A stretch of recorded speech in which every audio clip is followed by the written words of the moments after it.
Basically, if you and me die, that's their blueprint to figuring this out.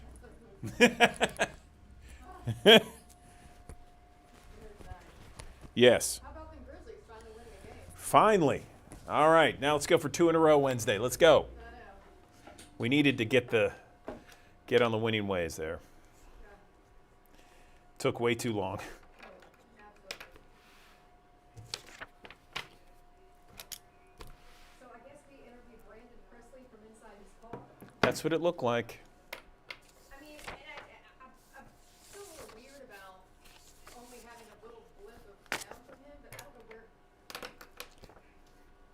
I have the full tape reads interview. I mean, do we have the whole interview from him in the car? No, I was trying to look in media. In the car? I didn't see it in media encoder. Oh. All right. I don't see it online.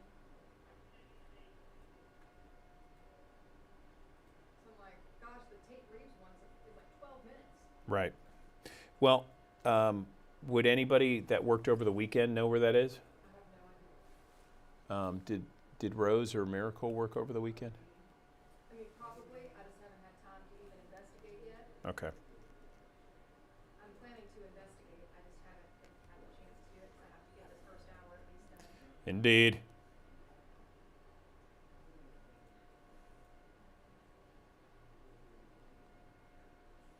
It might be in a project. I just haven't had a chance to look at any projects. Okay.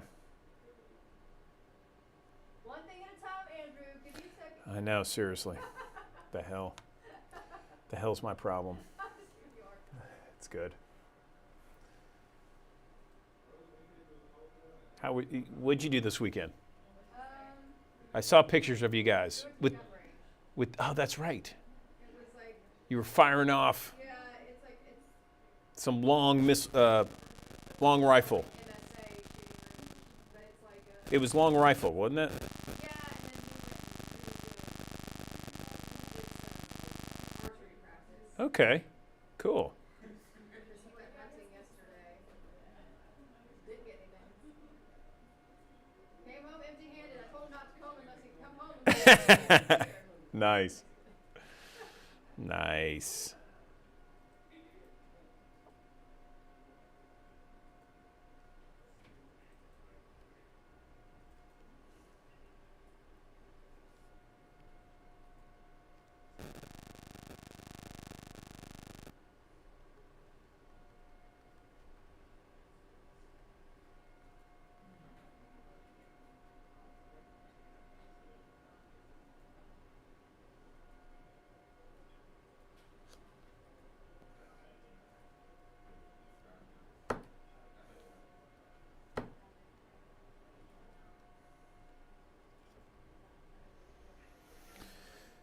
You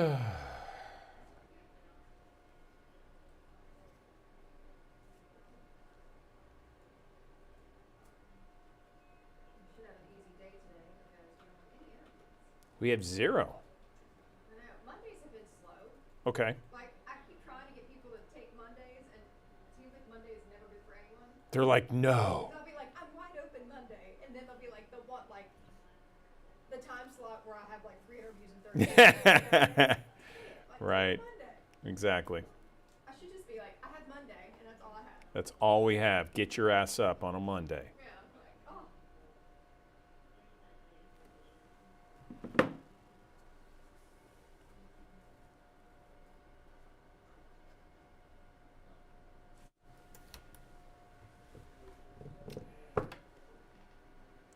Good morning, everyone. Andrew Douglas in the Action News 5 digital desk. It is Monday. It is November 6th, and we are excited to start the week because not only did the Grizzlies win last night, but we got a winning forecast. Meteorologist Patrick Ellis here to talk about this winning forecast. It feels great outside, Patrick. Yeah, starting off in the 50s this morning, at least in the city, outlying areas in the 40s. So we still got a bit of a chill to start off the day in some instances, but that chill is gone this afternoon comparatively to normal. Of course, we should be in the upper 60s for highs. We're going for low 80s for today. Yesterday got up to 79. We'll go for a high of about 82 this afternoon. Lots of sunshine across the area and keeping that sunshine theme going at least the next couple of days. It's near record warmth for us. A first alert to you, and then a second first alert.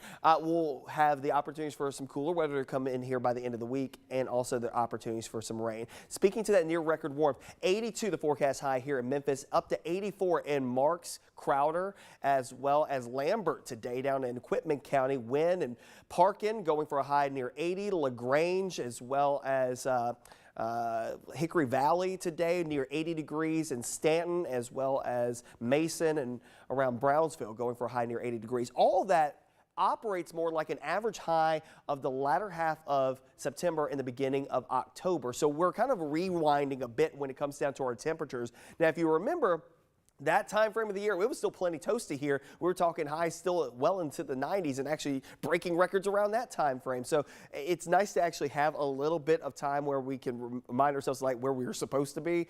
But now a lot of people have kind of switched gears very quickly, going from, oh, I wanted to feel like fall. Now a lot of people want to make it feel like Christmas outside. I know Andrew's not that person. Andrew likes these 80s, and I think that we can keep it for the next couple of days. Well, we've got the election day for the state of Mississippi, statewide election, 7 a.m. to 7 p.m. That's tomorrow for that matter. Of course, great weather setting up for us. A lot of sunshine with temperatures in the upper 70s by lunch. I think we top out again low 80s with a southwesterly breeze flow around 10 to 15 miles per hour. Also, the breezes will be a bit aggressive here today and tomorrow for that matter, so just something to be cognizant of. Of course, you can stay up to date with the very latest on the Action News 5 First Alert Weather app. You can download it in the Google Play Store and the Apple App Store. The second first alert to everything that's going to be happening on the back end of the week. Of course, first system that we get through here is actually going to be up towards the north of us. It goes across the Great Lakes region, doesn't bring us any cooler weather. Actually, if anything, we trend a little bit milder for tomorrow and Wednesday. But another system will form back behind the first one. This one's the one that will bring us the cooler air, the rain opportunities that will take us into the end of the week, and eventually, yes, some opportunities for more of a winter-like or fall-like feel as we head through the end of this week. Half an inch to an inch of rainfall. Let's hope that this comes to fruition. We need the rainfall. Of course, a lot of wildfires ongoing right now. Just keep in mind, you know, this is our secondary wildfire season. We have two here in the Mid-South. One's February into March, and then the second one is traditionally late October into early November. Again, it coincides with our driest points of the year typically. And of course, right now, we haven't seen a lot of rainfall even leading up to this. So there's a lot of wildfires going on, and it does not take very much to spark fires. Last week, we had several instances where fires got out of control. You know, you flick a cigarette butt out of the car, and next thing you know, the side of the roadway is on fire. So, I mean, like, we're seeing a lot of that happening. Please remember to dispose of cigarette butts efficiently and correctly so we don't have these fire situations ongoing. And of course, not only that, just refraining from doing any big burns. I know it's bonfire season. A lot of people are saying that, you know, we've got burn bans in effect for a good chunk of North Mississippi because of the fact that it's been so dry as of late. And a lot of that dry weather looks to continue here between now and Wednesday. Now, we do get those opportunities for rain Thursday, Friday, and cooler weather to come along with it as we head towards the end of the week. Not to mention we have Veterans Day weekend. Temperatures will be in the low 60s. There might be a couple of showers lingering on Saturday morning, moving off towards the east as that system pulls away from us. We'll rebound back to the middle 60s by Sunday. But if you're a fan of warmer weather, again, 80s, near record warmth between now and Wednesday, Andrew. I love it, and I am. You're right. I am a big fan of record weather. And, you know, it's going to, you mentioned earlier the normal highs are in the upper 60s, right? Yeah, so, I mean, we won't even looking at the extended forecast, of course, you can see the 10-day on the app and as well as on actionnews5.com. The 10-day forecast, we really don't go much above the middle 60s next week, which is, again, close enough to normal, or just slightly below. But, you know, we will be generally a little cooler next week comparatively to this week, where we got highs that are well up into the 80s. And, again, we got those chances for a couple of showers. We need the rainfall, and it looks like the best chances late Thursday afternoon, Thursday night, leading into Friday. Okay, meteorologist Patrick Ellis giving us the scoop on this Monday morning. Patrick, thanks. No problem. All right, another live look from our High Five camera here, Midtown Memphis. 56 degrees, the sun is out. More Action News 5 in 60 seconds.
All right, happening today, an important court date for some of the former Memphis police officers charged with murdering Tyre Nichols. The men will be in court in just a few hours to address state charges they face. That's where we find Action News 5's Cindy Hawkins. Cindy, what can we expect from today's court hearing? Good morning.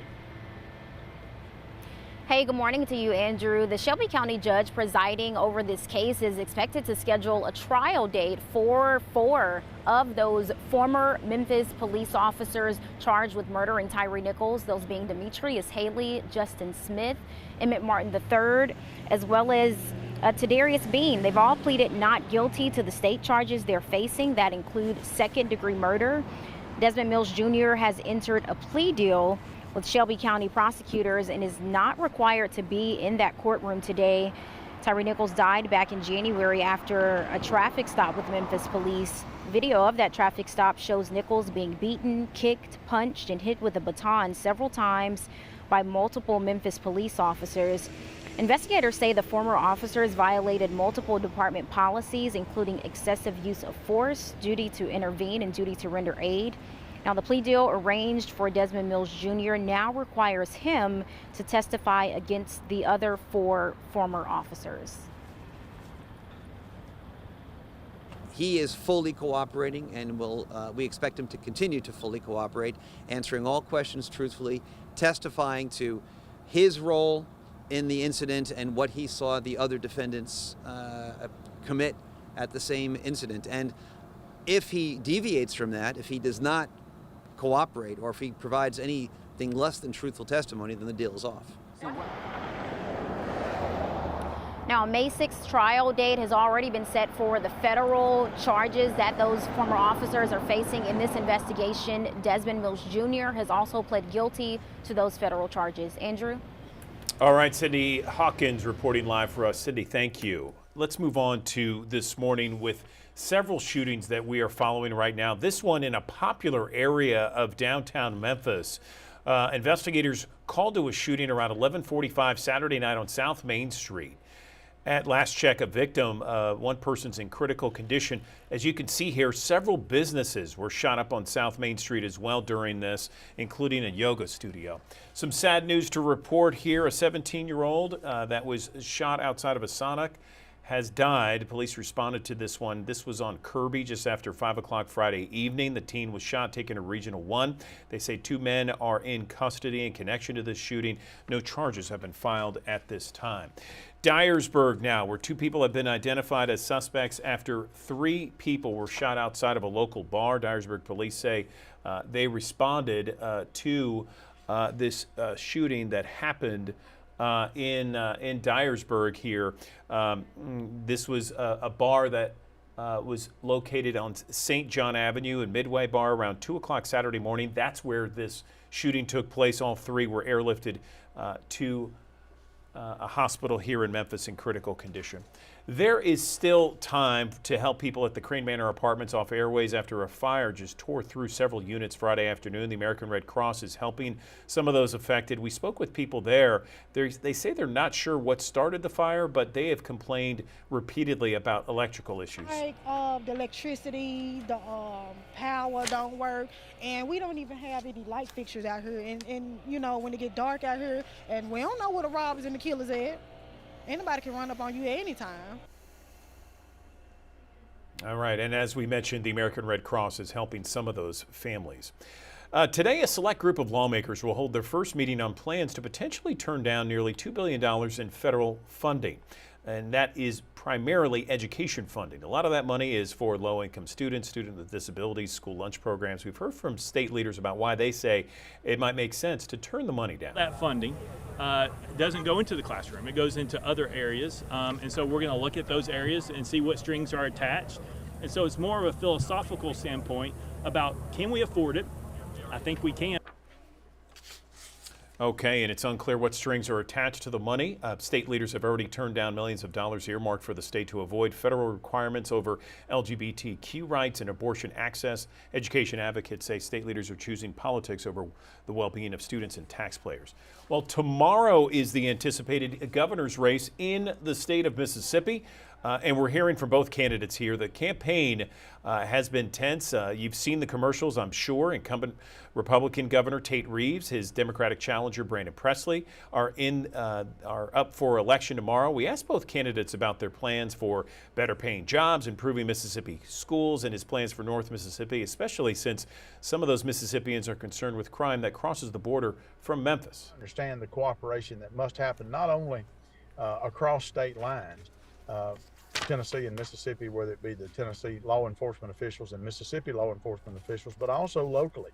So I would be totally committed to funding the type of task forces and the type of crime prevention that we need to have in that part of the state, and to make sure that criminals that break the law end up where they belong, in jail.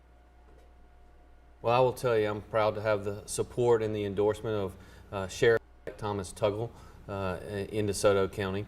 He's worked at the Mississippi Highway Patrol for a number of years, and he's going to do a great job on crime in DeSoto County. And look, here's the deal. In Mississippi, we back the blue. We're going to support our law enforcement officers. We're going to make sure they have the resources that they need to tackle that crime. Okay, and we have both full interviews of this, of both candidates in this statewide gubernatorial election. You could watch those full interviews later this morning on the Action News 5 digital desk. The election is tomorrow. Polls open at 7 in the morning. They close at 7 at night. Of course, we'll have more information with those two candidates and information about other races on actionnews5.com. Going to take a short break as we take a live look from our High 5 camera. 57 degrees in Midtown Memphis. More after this.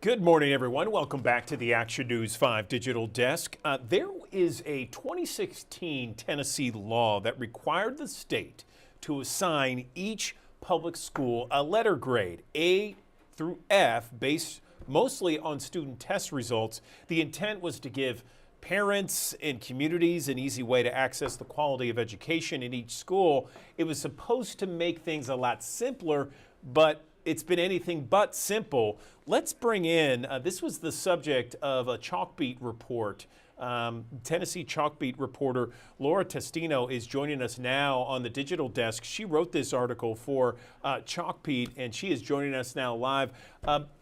Laura, good morning to you. So take us through this, the idea of this law, and it's been 7 years. Where are we at this point? Good morning. Hey, Andrew, good morning. Thanks for having me. Yes, I wrote this story with my colleague in Nashville, Marta Aldrich. So in the 7 years since this law has been passed, even before the pandemic disrupted testing in Tennessee, there were also disruptions just with the administration of the test. And so the first time that Tennessee was expected to be able to have, sufficient data that they felt was fair to assess schools on for these letter grades is this upcoming school year. You mentioned that this was supposed to be simple, but is getting more complex. The twist this year is that although there weren't letter grades issued to schools yet, there was a formula that was created. And so educators have known about what that formula was going to be since about 2018. But this year they are changing the formula, undergoing some working groups to hear feedback about what those changes should be here just before we get letter grades for the first time in November. I was going to say, I mean, it seems pretty straightforward. I mean, as long as you have the right criteria in mind, where do things get really confusing? You say that there's a formula with some sort of criteria, I would assume. Where did things go off base, I guess? Sure. So Tennessee, we all kind of as a community and as a state experienced this back in the spring when we all were focused on TCAP with the third grade reading law. Everybody there kind of learned, Tennessee has some pretty rigorous standards for reading, some things that, influence those test scores for students to maybe be lower than what family members were expecting.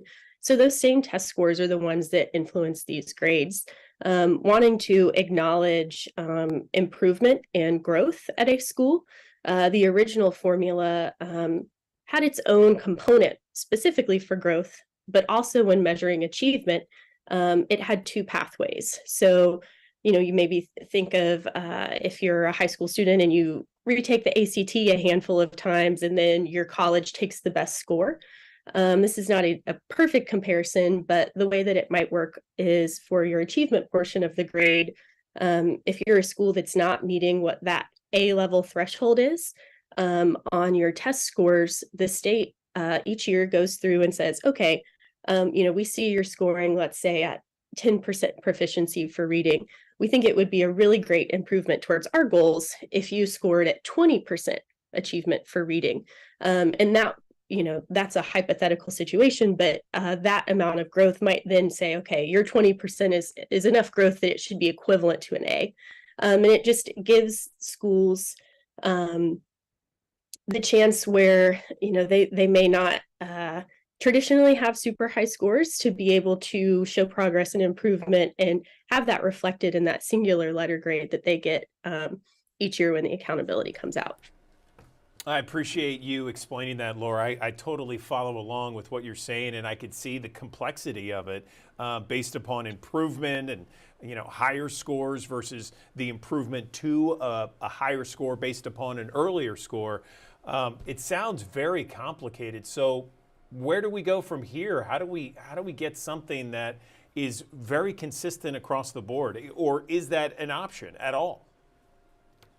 Sure. So there's a working group with educators and other education adjacent folks meeting and convening. They had a handful of meetings in October about these letter grades. The set of people who were in those working groups you can find online and reach out to them in terms of them being kind of a representative that you could share feelings with about how you want these letter grades to turn out. The state accepted public comment on this for several months about what people wanted to see.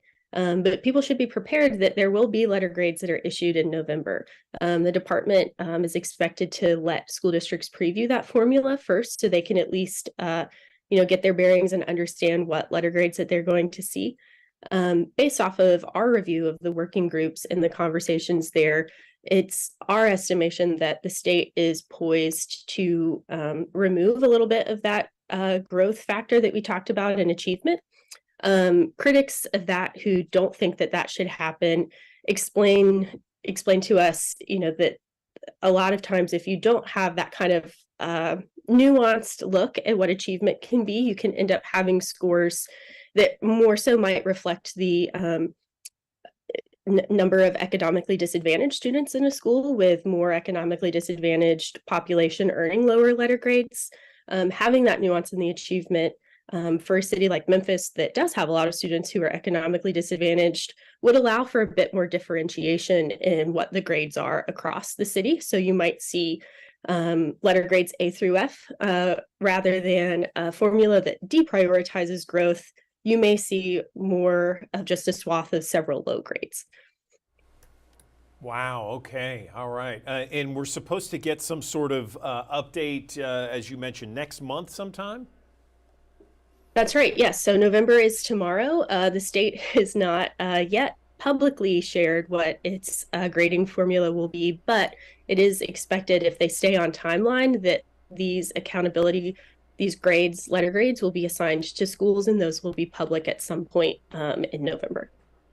Okay, and Laura Testino wrote extensively about this very issue with Chalkbeat Tennessee. Go ahead and tell everybody how they can read your article, Laura. Sure. Head to chalkbeat.org. That's CHALKBEAT.org. And from the Communities tab, select Tennessee. This story is one of the most recent that we've written, so it's near the top of the page.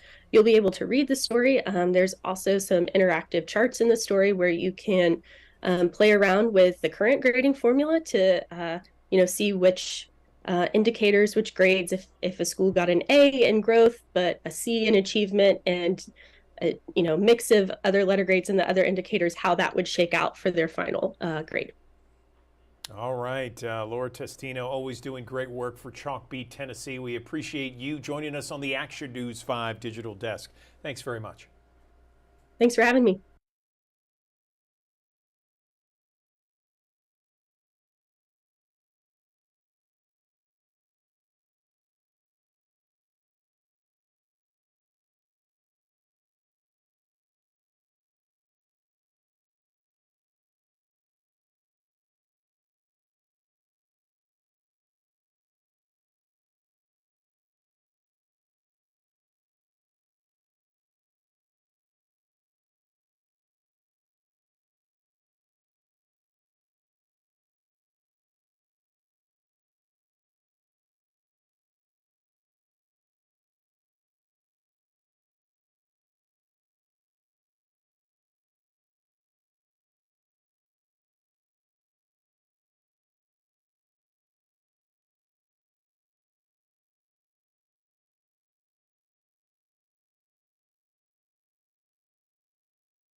Right now, I want to remind you that we are in the month of November, and November marks National Family Caregivers Month.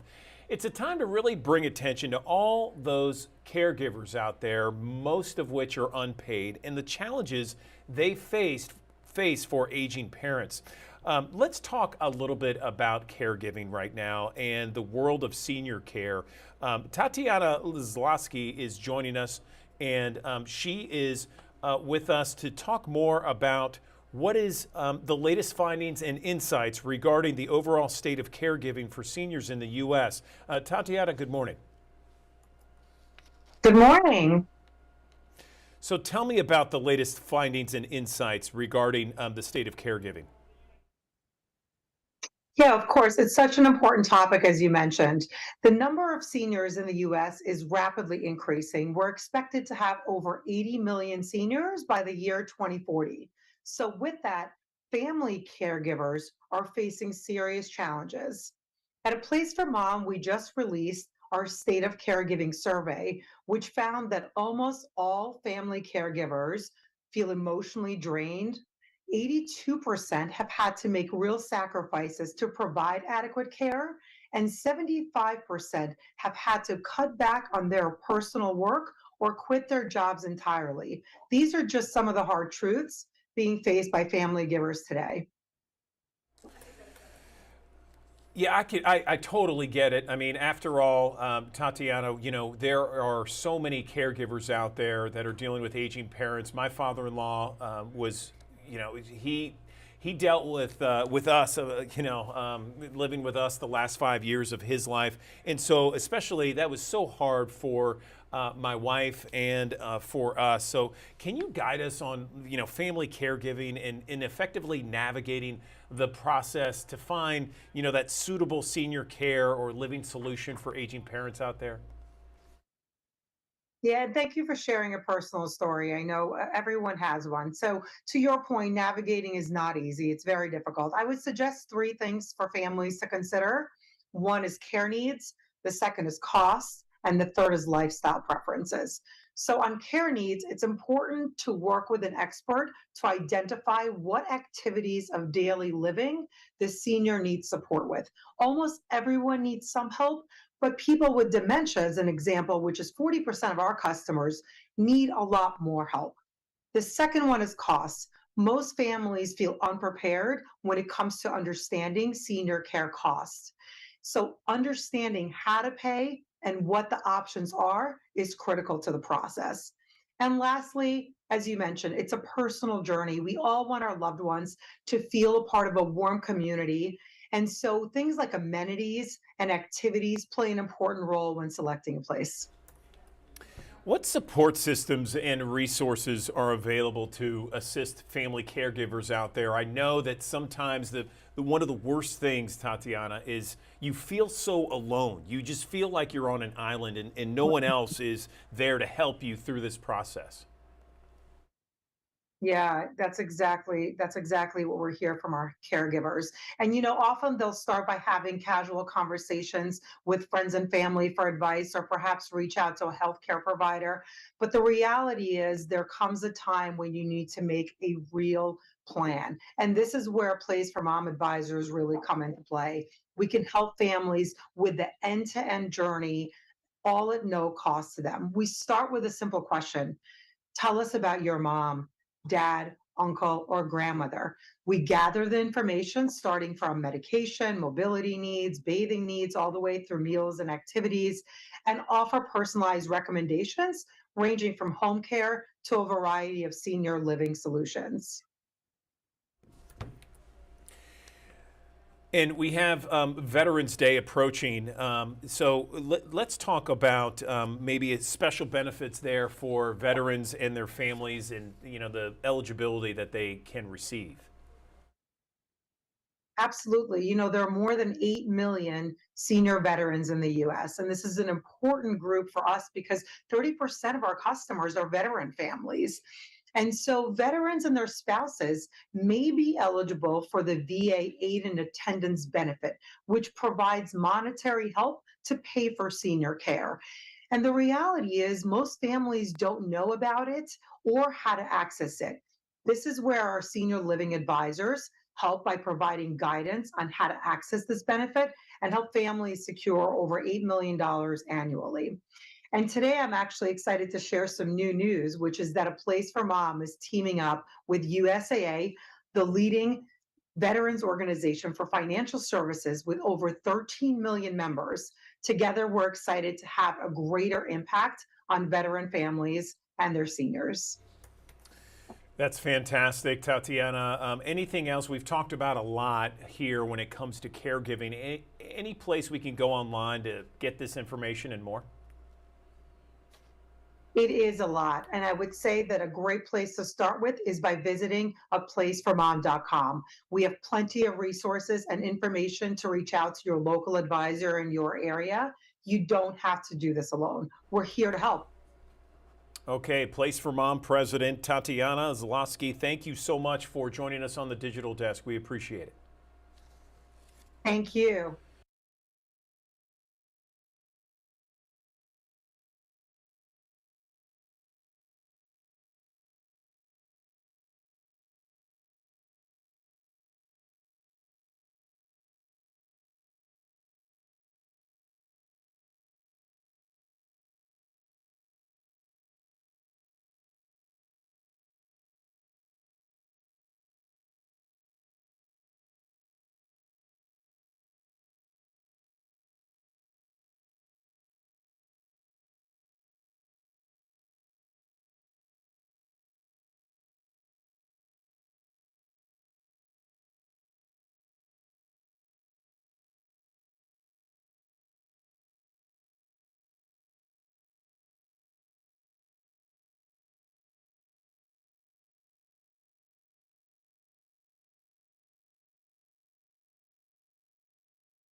Good morning, everyone. Andrew Douglas in the Action News 5 digital desk. It is Monday. It is November 6th, and we are excited to start the week because not only did the Grizzlies win last night, but we got a winning forecast. Meteorologist Patrick Ellis here to talk about this winning forecast. It feels great outside, Patrick. Yeah, starting off in the 50s this morning, at least in the city, outlying areas in the 40s. So we still got a bit of a chill to start off the day in some instances, but that chill is gone this afternoon comparatively to normal. Of course, we should be in the upper 60s for highs. We're going for low 80s for today. Yesterday got up to 79. We'll go for a high of about 82 this afternoon. Lots of sunshine across the area and keeping that sunshine theme going at least the next couple of days. It's near record warmth for us. A first alert to you, and then a second first alert. We'll have the opportunities for some cooler weather to come in here by the end of the week, and also the opportunities for some rain. Speaking to that near record warmth, 82 the forecast high here in Memphis, up to 84 in Marks, Crowder, as well as Lambert today down in Quitman County. Wynn and Parkin going for a high near 80. LaGrange as well as Hickory Valley today near 80 degrees, in Stanton as well as Mason and around Brownsville going for a high near 80 degrees. All of that operates more like an average high of the latter half of September and the beginning of October. So we're kind of rewinding a bit when it comes down to our temperatures. Now, if you remember, that time frame of the year, it was still plenty toasty here. We were talking highs still well into the 90s and actually breaking records around that time frame. So it's nice to actually have a little bit of time where we can remind ourselves like where we were supposed to be. But now a lot of people have kind of switched gears very quickly, going from, oh, I wanted to feel like fall. Now a lot of people want to make it feel like Christmas outside. I know Andrew's not that person. Andrew likes these 80s, and I think that we can keep it for the next couple of days. Well, we've got the election day for the state of Mississippi, statewide election, 7 a.m. to 7 p.m. That's tomorrow for that matter. Of course, great weather setting up for us. A lot of sunshine with temperatures in the upper 70s by lunch. I think we top out again low 80s with a southwesterly breeze flow around 10 to 15 miles per hour. Also, the breezes will be a bit aggressive here today and tomorrow for that matter, so just something to be cognizant of. Of course, you can stay up to date with the very latest on the Action News 5 First Alert Weather app. You can download it in the Google Play Store and the Apple App Store. The second first alert to everything that's going to be happening on the back end of the week. Of course, first system that we get through here is actually going to be up towards the north of us. It goes across the Great Lakes region, doesn't bring us any cooler weather. Actually, if anything, we trend a little bit milder for tomorrow and Wednesday. But another system will form back behind the first one. This one's the one that will bring us the cooler air, the rain opportunities that will take us into the end of the week, and eventually, yes, some opportunities for more of a winter-like or fall-like feel as we head through the end of this week. Half an inch to an inch of rainfall. Let's hope that this comes to fruition. We need the rainfall. Of course, a lot of wildfires ongoing right now. Just keep in mind, you know, this is our secondary wildfire season. We have two here in the Mid-South. One's February into March, and then the second one is traditionally late October into early November. Again, it coincides with our driest points of the year typically. And of course, right now, we haven't seen a lot of rainfall even leading up to this. So there's a lot of wildfires going on, and it does not take very much to spark fires. Last week, we had several instances where fires got out of control. You know, you flick a cigarette butt out of the car, and next thing you know, the side of the roadway is on fire. So, I mean, like, we're seeing a lot of that happening. Please remember to dispose of cigarette butts efficiently and correctly so we don't have these fire situations ongoing. And of course, not only that, just refraining from doing any big burns. I know it's bonfire season. A lot of people are saying that, you know, we've got burn bans in effect for a good chunk of North Mississippi because of the fact that it's been so dry as of late. And a lot of that dry weather looks to continue here between now and Wednesday. Now, we do get those opportunities for rain Thursday, Friday, and cooler weather to come along with it as we head towards the end of the week. Not to mention we have Veterans Day weekend. Temperatures will be in the low 60s. There might be a couple of showers lingering on Saturday morning, moving off towards the east as that system pulls away from us. We'll rebound back to the middle 60s by Sunday. But if you're a fan of warmer weather, again, 80s, near record warmth between now and Wednesday, Andrew. I love it, and I am. You're right. I am a big fan of record weather. And, you know, it's going to, you mentioned earlier the normal highs are in the upper 60s, right? Yeah, so, I mean, we won't even looking at the extended forecast, of course, you can see the 10-day on the app and as well as on actionnews5.com. the 10-day forecast, we really don't go much above the middle 60s next week, which is, again, close enough to normal, just slightly below. But, we will be generally a little cooler next week comparatively to this week, where we got highs that are well up into the 80s. And again, we got those chances for a couple of showers. We need the rainfall, and it looks like the best chances late Thursday afternoon, Thursday night, leading into Friday. Okay, meteorologist Patrick Ellis giving us the scoop on this Monday morning. Patrick, thanks. No problem.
It is Alzheimer's Awareness Month, and there's some new data and research that shows the number of people with Alzheimer's disease is now expected to double in less than 30 years. Let's bring in Joshua Grill, University of California, Irvine, to talk more about Alzheimer's awareness and maybe some of the advances that's happening in order to treat Alzheimer's. Joshua, good morning to you. I appreciate you joining us here on the Digital Desk. Let's talk about first off, the recent advancements in the treatment of Alzheimer's. Good morning. Good morning, Andrew. Thanks for having me.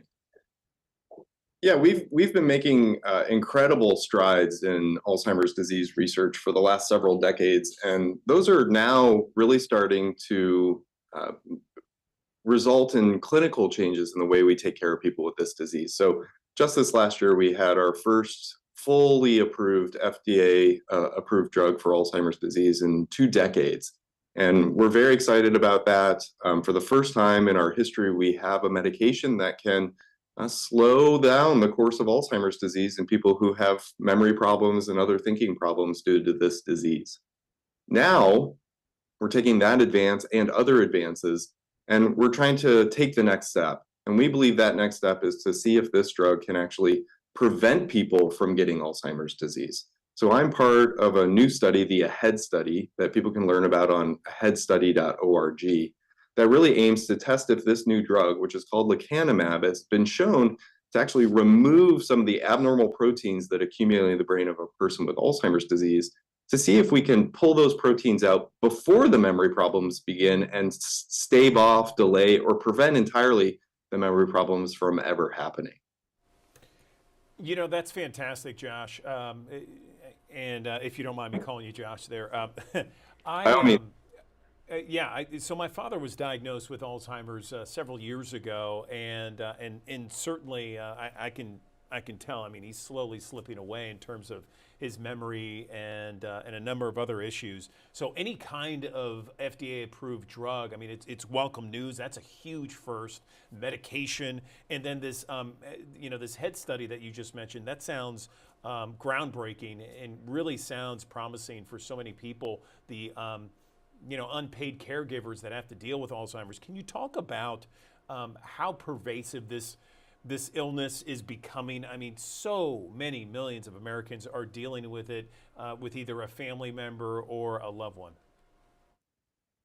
Yeah, you said it, Andrew, and I'm really sorry to hear about your family history. There are more than 6 million Americans who are living with Alzheimer's disease. We think that'll be close to 200,000 just in Tennessee. This is a burdensome disease. It's an unrelenting disease. It ultimately robs a person of their ability to live independently. And so invariably, people living with Alzheimer's disease rely on others to complete their daily activities and live their lives. And that's very hard on families. And so, we really hope, we'll need more data, but we really hope that these drugs that can slow the progression of the disease, if started early especially, might alleviate some of the most difficult stages of the disease, which would be the later stages when we see other symptoms really manifest and become very prominent, and the burden on caregivers really becoming even more burdensome for families. And the data for these new drugs is very promising that if we catch people while they have mild cognitive impairment or mild dementia, we really can slow the course of the disease. And the AHEAD study really goes even earlier. The AHEAD study aims to identify people before the memory problems begin to see if these medications, and this medication in this study is called lecanemab, which has been shown to really reverse what's happening in the brain related to these Alzheimer's disease proteins. The AHEAD study will see if the impact going early as possible before the memory problems begin is even greater than going in the earliest symptomatic stages of the disease. So we're really excited about the progress that we've been making in the field, and we're very excited about answering what I think might be the most important question we've ever tried to answer in Alzheimer's disease research. As you point out, people can learn about the AHEAD study through our website, aheadstudy.org, and we're more than halfway recruited to this study. So we see the finish line in sight. We're going to be able to answer this question pretty soon, and we'll especially be able to do so if more of the good people in Tennessee join us by going to Vanderbilt or another site, and you can find those sites on our website. Learn about this study, learn about what's involved. It's for people who are 55 to 80 who've not had a diagnosis of dementia or mild cognitive impairment, who might have that family history of disease. They might have concerns about getting Alzheimer's disease or even concerns about their memory, but don't have that diagnosis and are willing to join our team. When you join a study like this, I always say you're the most important member of our research team, because we can't make the contributions we want to make as clinicians and scientists without people participating in our studies. So the contribution that's being made by people participating in these studies cannot be overstated. This is critically important work, and the people who are enrolling in the study are the ones really making it possible.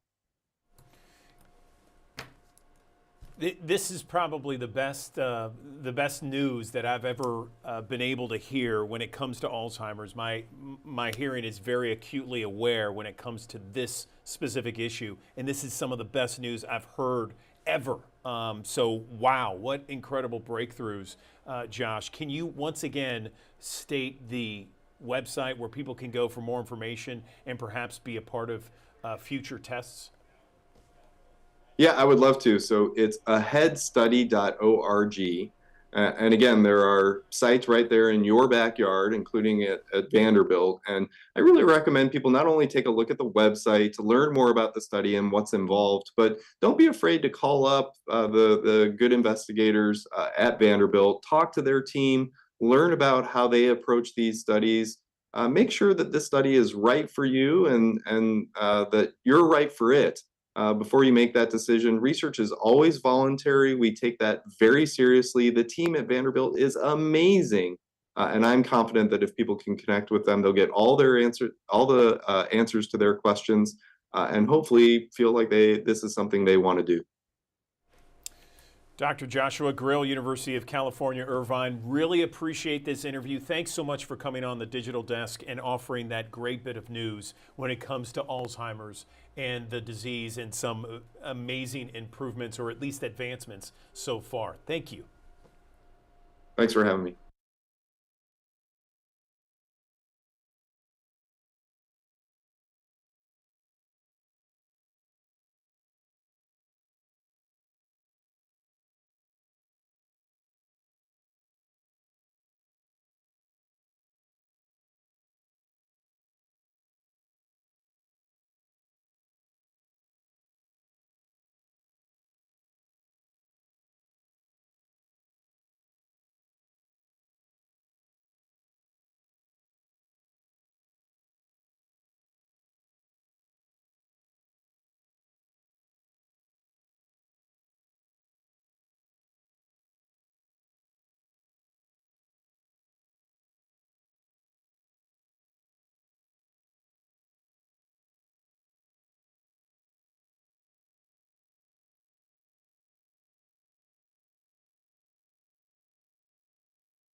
Good morning, everyone. Let's have a frank conversation, if you will. Have you ever find yourself maybe self-sabotaging your opportunities? You know, not being able to overcome challenges and obstacles, and not being able to, as a result, realize your full potential. Well, there is someone that's joining us that has written a new book, and it is about her own struggle with this type of self-sabotage, setting boundaries, and putting an end to all of that so you can lead your best life. I'm joined now by Laura Connell. She is on the Action News 5 digital desk to talk a little bit more about this. Laura, good morning to you. I know that you are a therapist of sorts. You're a trauma coach, and tell me about having that introspective to kind of say, hey, wait a second, there's something not right with me, and I need to change myself. Good morning.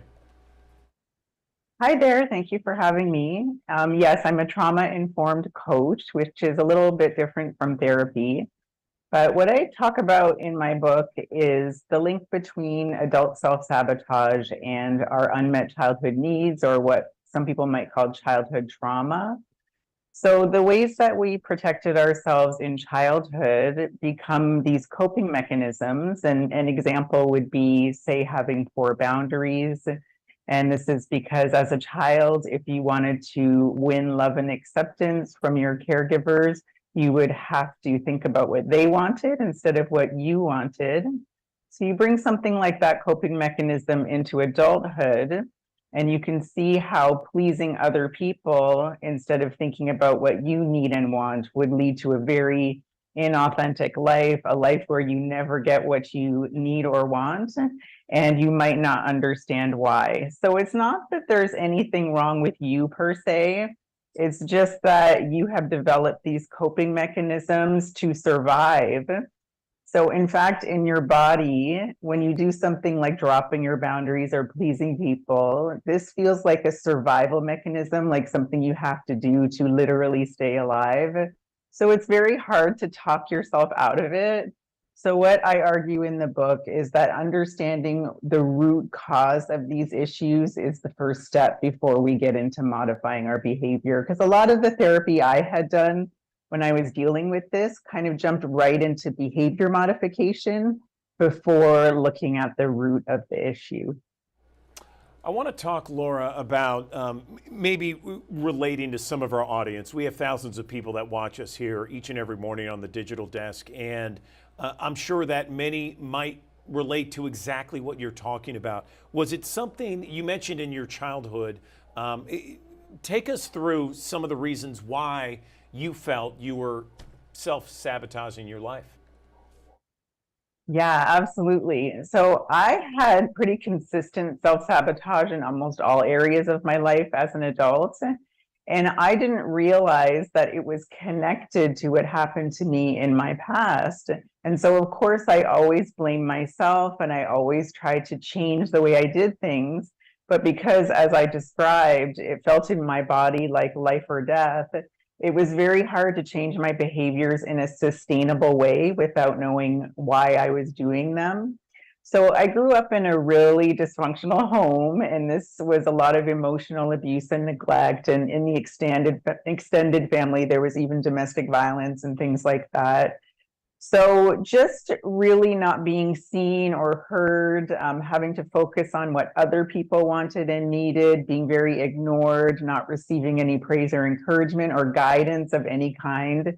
So I became a child who felt very alone in the world, and I felt like I had kind of no one on my side and things like that. So instead of like a healthy child from a healthy home who would go into the world with a sense of curiosity and a sense of exploration and, you know, wanting to try new things without fear of making mistakes, things like that, I had kind of the opposite orientation. So I went out with a lot of fear. So really consumed with keeping myself safe. So that meant, for example, that I would not take opportunities. I was a very good student at school, and I was offered a lot of opportunities to shine and to grow and to compete and things like that.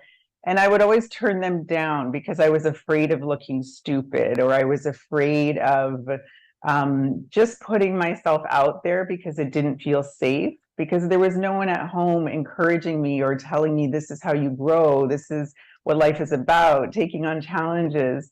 So if anyone in your audience can relate to that, it's very common to have this orientation that is really making you kind of your own worst enemy because you're never giving yourself opportunities to shine. And you can think about in the workplace how this would impact you if you don't speak up at meetings.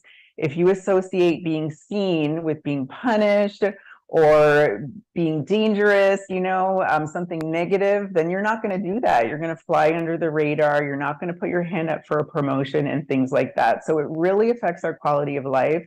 It affects our income, things like that. So if someone out there is completely on board with you, relating exactly what you're talking about, what would be 2 or 3 things you could tell them right now to get them on the right track? Yeah, absolutely. So the first thing, like I said, is to acknowledge that, like I say in the book, it's not your fault. These are habits that were developed when you were a very young child, and now they've kind of been conditioned or encoded in your body, so it feels like the only option. You literally feel like if you don't do it this way, you might die. And that's because there's an inner child that's not healed inside of you who is actually dictating all the actions in your life. And it's very short-term thinking because it's only concerned with keeping you safe right here and now. Is not concerned with your life goals and your life plans. It just wants to make sure you're protected in the moment.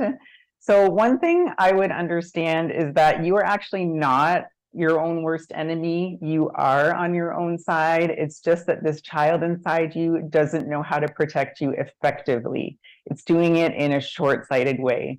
So if you can somehow comfort that child inside of you, make it understand that it's no longer in danger because you're an adult, you have resources, you are not going to die if someone rejects you, things like that.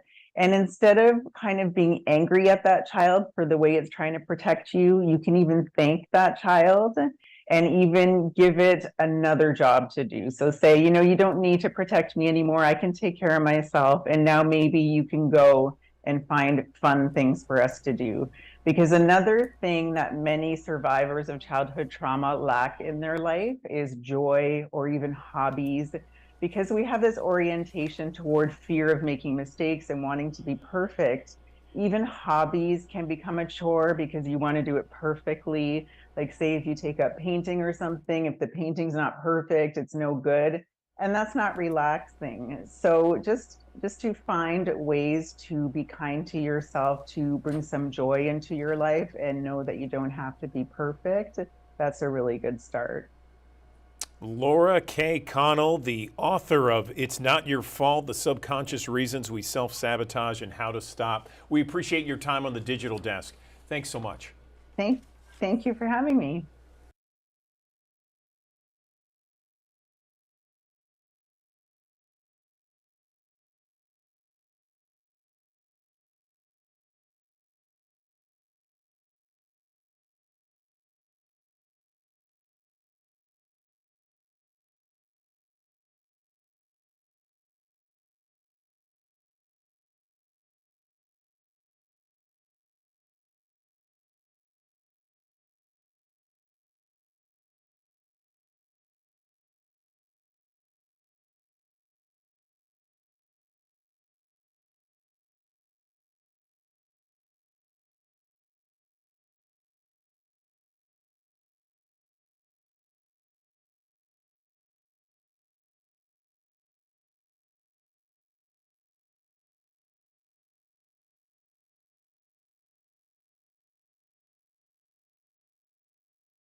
Good morning, everyone. Andrew Douglas in the Action News 5 Digital Desk. It is Monday. It is November 6th, and we are excited to start the week because not only did the Grizzlies win last night, but we got a winning forecast. Meteorologist Patrick Ellis here to talk about this winning forecast. It feels great outside, Patrick. Yeah, starting off in the 50s this morning, at least in the city, outlying areas in the 40s. So we still got a bit of a chill to start off the day in some instances, but that chill is gone this afternoon comparatively to normal. Of course, we should be in the upper 60s for highs. We're going for low 80s for today. Yesterday got up to 79. We'll go for a high of about 82 this afternoon. Lots of sunshine across the area and keeping that sunshine theme going at least the next couple of days. It's near record warmth for us. A first alert to you, and then a second first alert.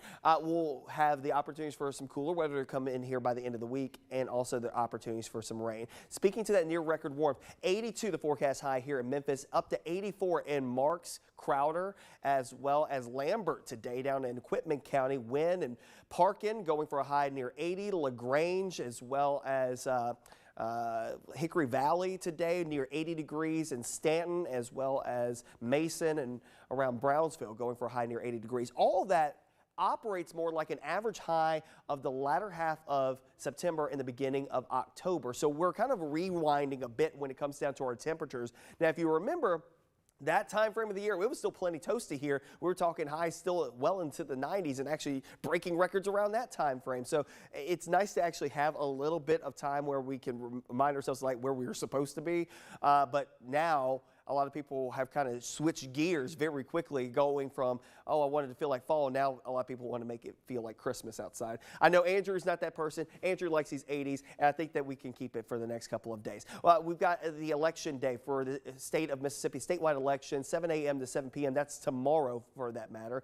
Of course, great weather setting up for us. A lot of sunshine with temperatures in the upper 70s by lunch. I think we top out again low 80s with a southwesterly breeze flow around 10 to 15 miles per hour. Also, the breezes will be a bit aggressive here today and tomorrow for that matter, so just something to be cognizant of.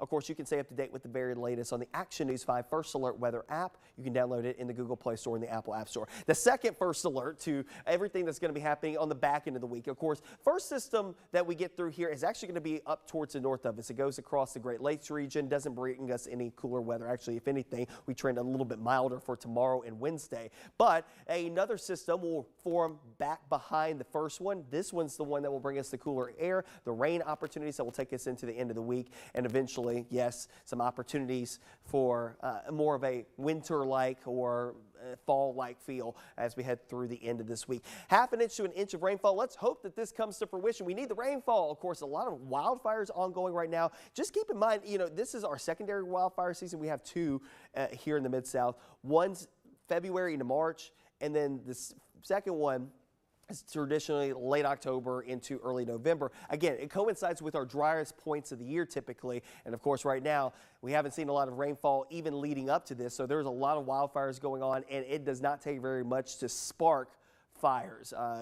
Last week, we had several instances where fires got out of control. You know, you flick a cigarette butt out of the car, and next thing you know, the side of the roadway is on fire. So, I mean, like, we're seeing a lot of that happening. Please remember to dispose of cigarette butts efficiently and correctly so we don't have these fire situations ongoing. And of course, not only that, just refraining from doing any big burns. I know it's bonfire season. A lot of people are saying that, you know, we've got burn bans in effect for a good chunk of North Mississippi because of the fact that it's been so dry as of late. And a lot of that dry weather looks to continue here between now and Wednesday. Now, we do get those opportunities for rain Thursday, Friday, and cooler weather to come along with it as we head towards the end of the week. Not to mention we have Veterans Day weekend. Temperatures will be in the low 60s. There might be a couple of showers lingering on Saturday morning, moving off towards the east as that system pulls away from us. We'll rebound back to the middle 60s by Sunday. But if you're a fan of warmer weather, again, 80s, near record warmth between now and Wednesday, Andrew.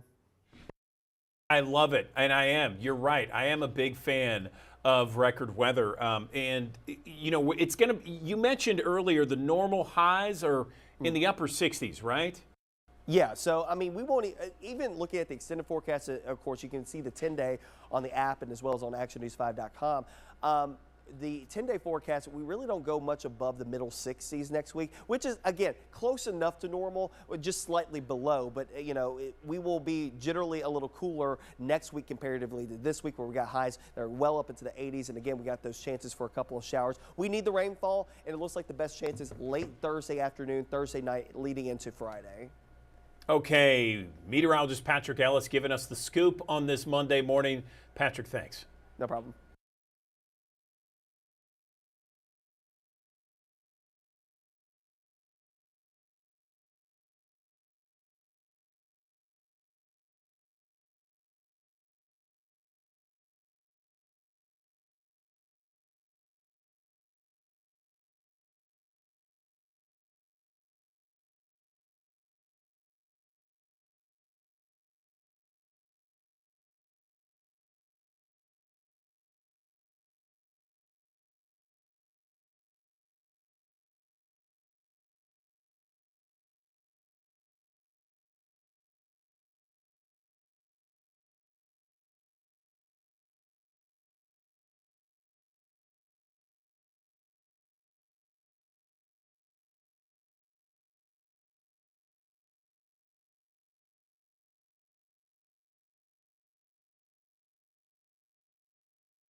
All right, welcome back to the Action News 5 Digital Desk. 57 degrees at 8:01 as you join us here on the Digital Desk. We are following right now Memphis's crime rate, which is up this year. It was a record last year in terms of homicides. It was that broke the record from 2021, which was also a record year. So we're breaking record after record after record, which is a real problem here.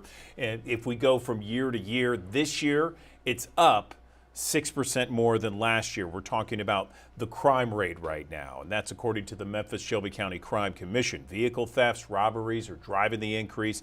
Gun thefts from vehicles are lower than more than a decade, but those guns continue to be a factor in so many of the violent crimes that's plaguing right now the city of Memphis. Bria Bolden has a breakdown. Shattered glass and broken windows, something some areas of Memphis see far too often.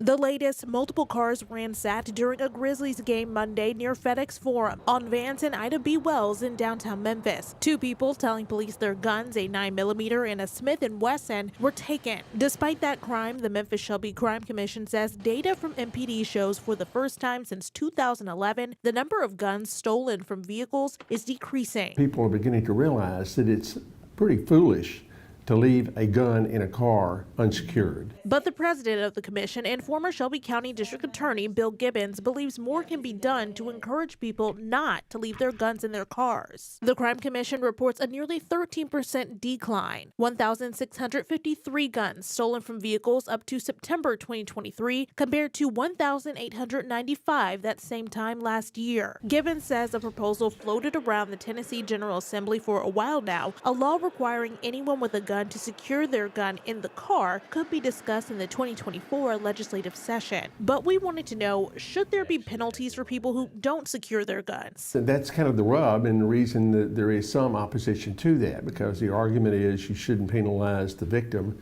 someone who's had a gun stolen. On the other hand, it's not unusual for us to have laws requiring individuals to engage in certain things and being fined if they don't. An example is wearing seatbelts. Gibbons also says MPD data through September shows the use of guns to commit violent crimes increased 10% this year. Okay, so tomorrow, the anticipated governor's race in Mississippi. We've been seeing those commercials for weeks and weeks and weeks. Well, now we have two candidates that gave us exclusive interviews over the weekend. We have Democratic challenger Brandon Presley and then Mississippi incumbent governor Tate Reeves. First, let's hear from Brandon Presley. Because we're in Memphis, of course, so I want to focus on the northern parts of Mississippi, DeSoto County in particular. Can we talk about the economy? I know it's been booming there, lots of new businesses. So can you kind of talk about what you see for the future of that part of the state? Yeah, one of the things I think is so important for Northwest Mississippi particularly is for us to invest in public infrastructure. I mean, you've got growth that is exploding in Northwest Mississippi outside of Memphis. We have got to make sure that we're investing in highways, public infrastructure, water, sewer, broadband, to make sure that that area continues to grow. And that's something that Tate Reeves has not done.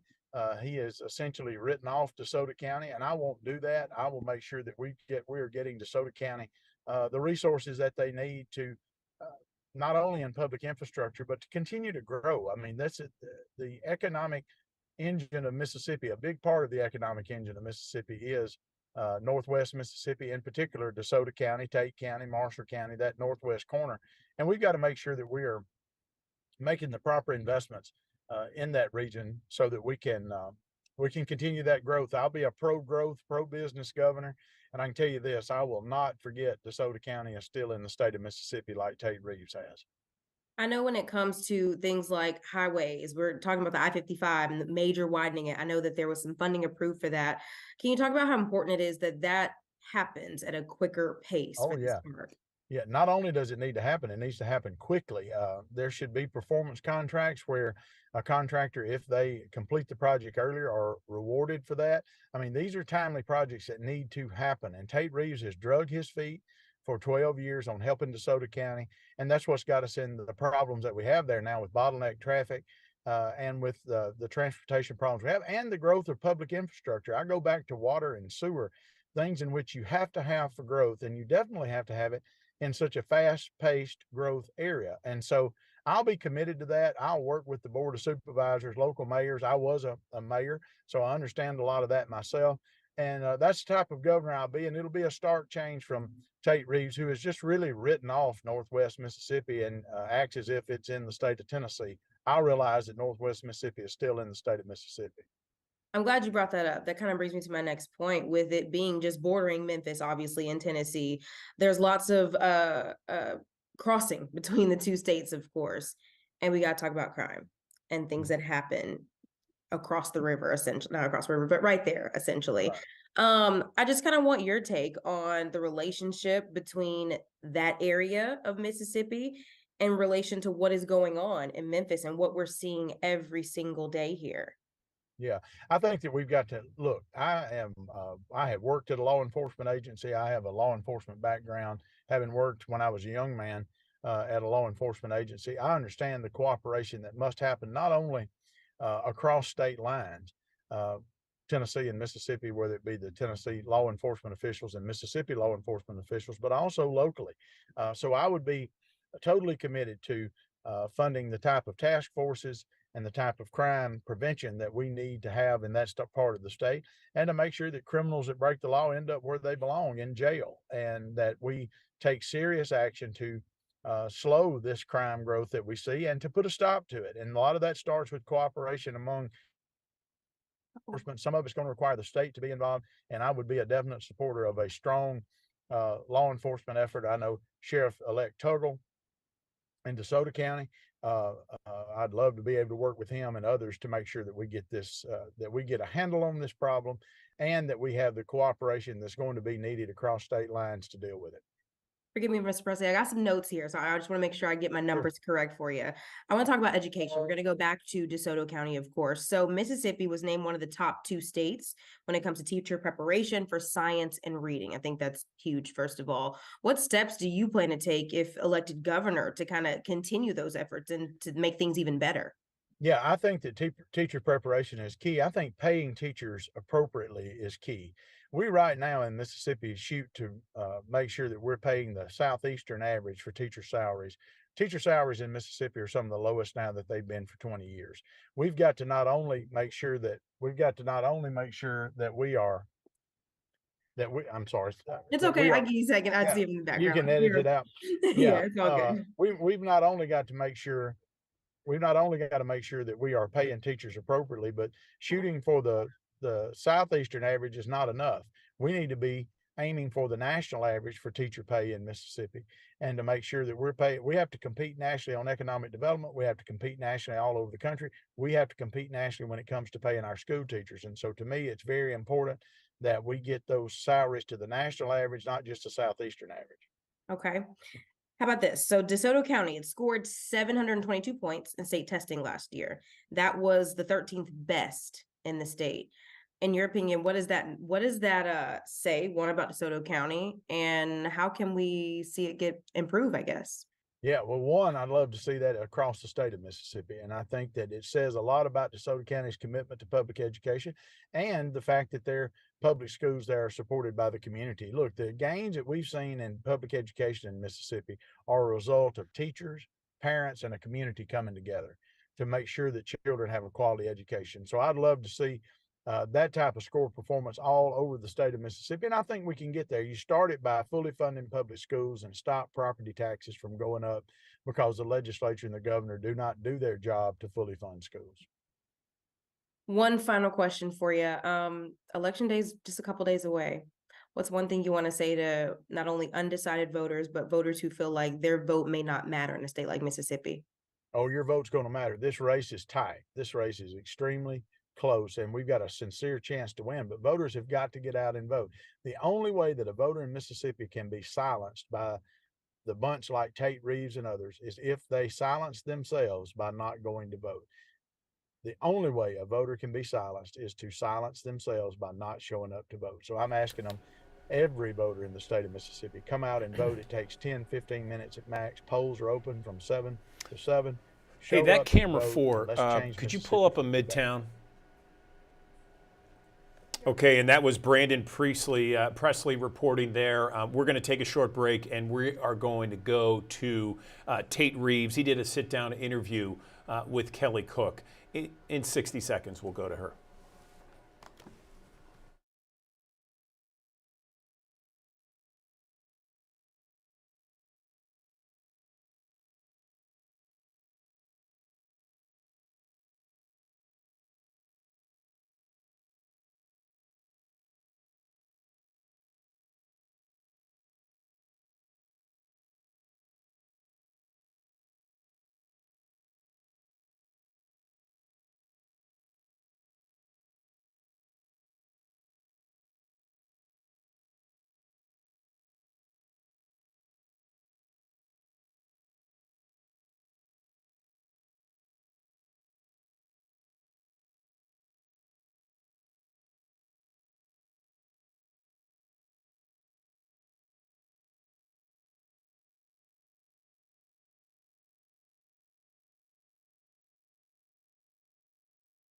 And the race for governor is heating up in Mississippi. Voters head to the polls on November 7th. Before you do, we want you to hear from the Republican nominee for governor. Let's bring her right now, Governor Tate Reeves. Thank you so much for being with us. It's an honor to be here with you tonight. Yeah, so let's talk a little bit more about just a second time around.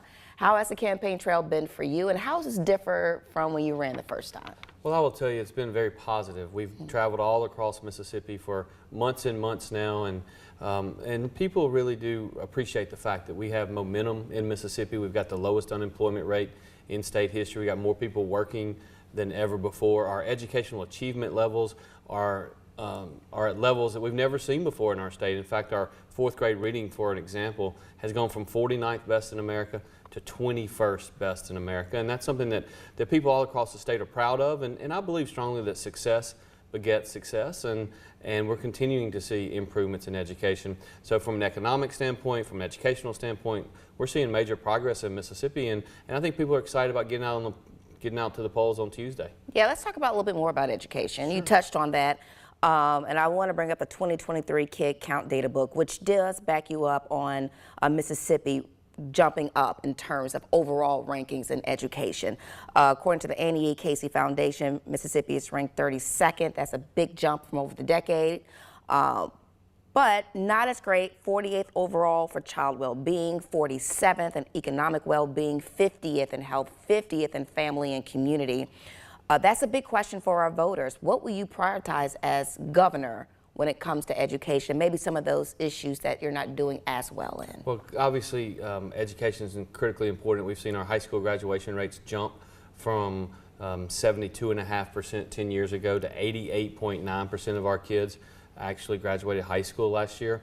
In addition to that, we had the largest teacher pay raise in state history. Our teachers now make $6,100 more per year than they made just a few years ago. And so we've seen a lot of progress. We got more work to do. And I've said as governor, My job is not to try to hide our challenges, it's to try to fix our challenges.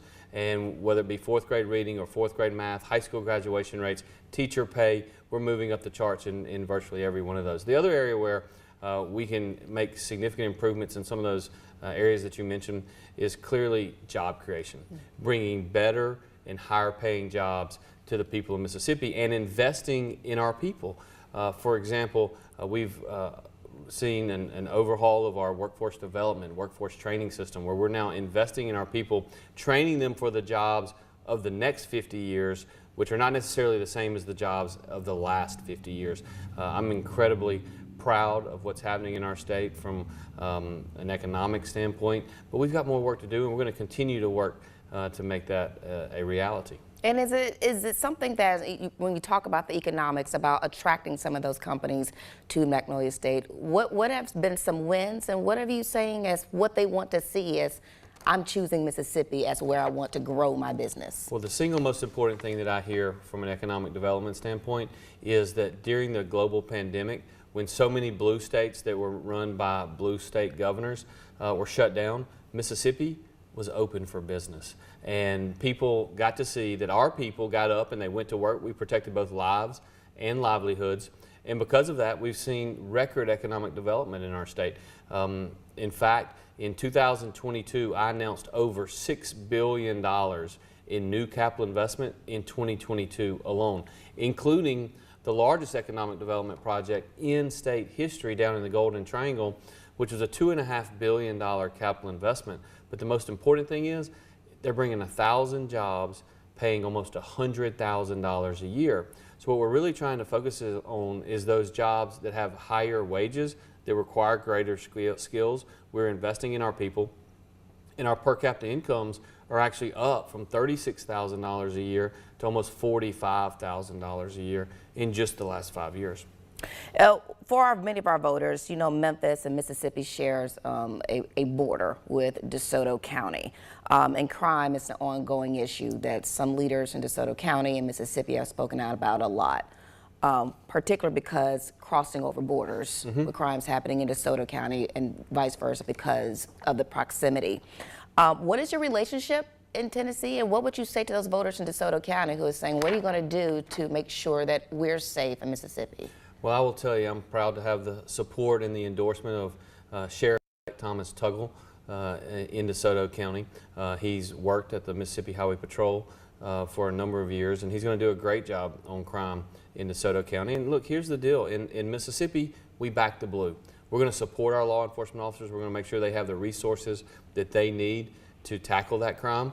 And if you do a crime in DeSoto County, Mississippi, you just need to know that you're going to do the time as well, because we have strong law enforcement there.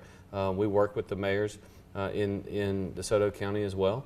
And so we want to continue to make sure that we support our men and women that wear the uniform. And as long as I'm governor, we always will.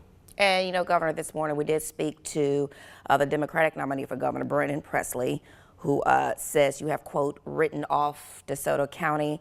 How do you respond to that? And what specifically have you done to make North Mississippi better? Well, my opponent has been lying a lot in this campaign, and obviously I haven't seen that interview.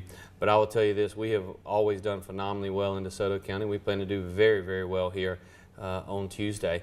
But we got to get people to go to the polls. That's why we're having these conversations, is encouraging people to get to the polls, go vote, because we're going to decide if California and New York, who has given my opponent 80% of the money that he's raised has come from California, New York, and Washington, D.C. They don't just want to change governors. They want to change Mississippi. And so conservatives and like-minded individuals all over the North Mississippi have to go to the polls on Tuesday and say we're simply not for sale in Mississippi, and that we're not going to allow a liberal Democrat to take over our state. One thing that I've seen on multiple ads have been coming out during this whole election season is your stance on Medicaid and the fact that you are not for expansion.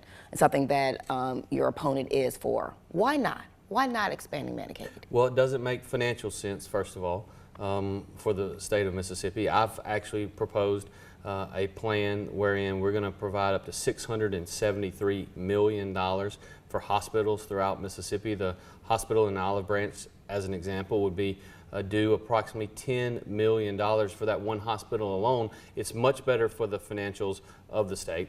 Right now, Mississippi has 800,000 people on Medicaid.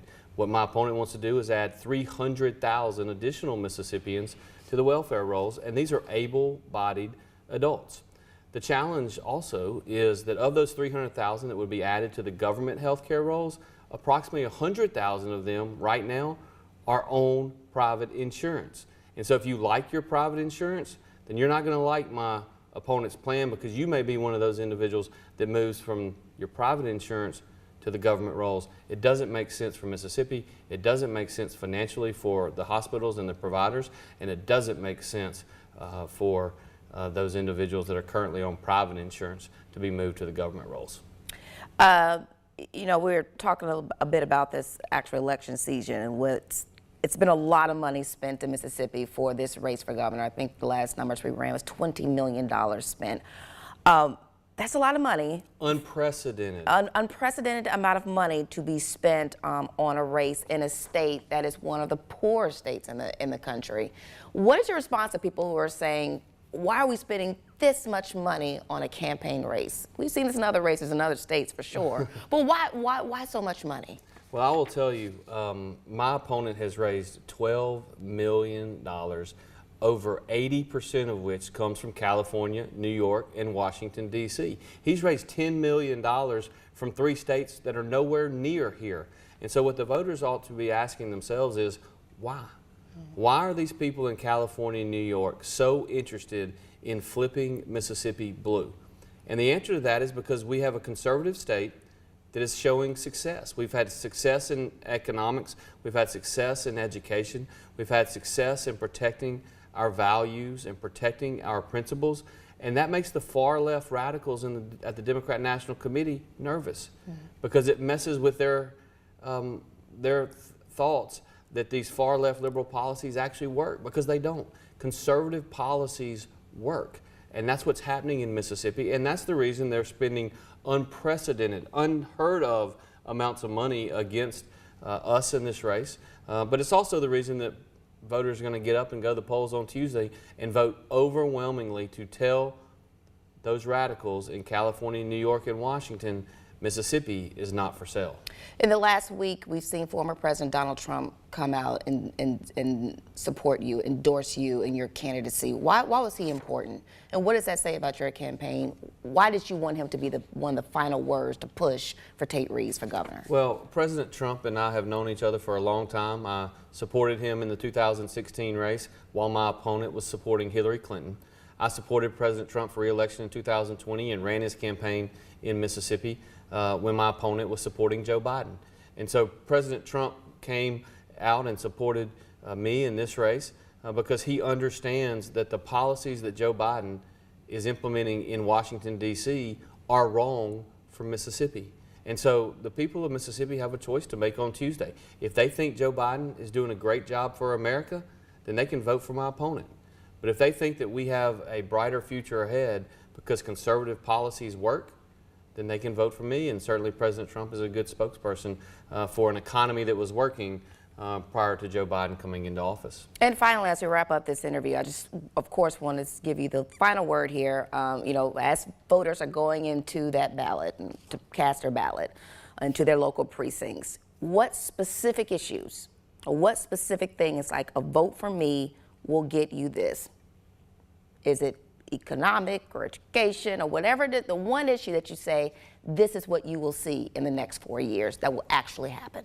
We passed the largest tax cut in state history, reducing the income tax in Mississippi. We have the 5th lowest income tax of the 41 states in America that have an income tax. And my goal is to eliminate that income tax so that we can be on par with Tennessee, Texas, and Florida. And so if you elect Tate Reeves, I'm going to fight every day to further eliminate your income taxes, allowing you to keep more money in your pocket so you can spend on yourself and not spend on government. Very good. Thank you so much for being here with us today. Thank you for having me. All right, we'll be in right outside of Jackson, as well as watching on election night, Action News 5. We'll have a crew there. We'll bring you the very latest when it happens. Okay, that was Action News 5's Kelly Cook there with Governor Tate Reeves of Mississippi. This is the Action News 5 YouTube page. You can look at it in depth for a number of different stories that we are following, all kinds of in-depth interviews, including the two that you just saw with Democrat challenger of Tate Reeves, Brandon Presley, and incumbent Governor Tate Reeves. You can watch both of those. You can see it right there on your screen, along with a host of other videos and various channels there. Again, Action News 5, just put that in the search tab for youtube.com. We're going to take a short break, back in 60 seconds with a look at your forecast.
Thanks for joining us here on Action News 5's Digital Desk. Today, near record warmth across the Mid-South.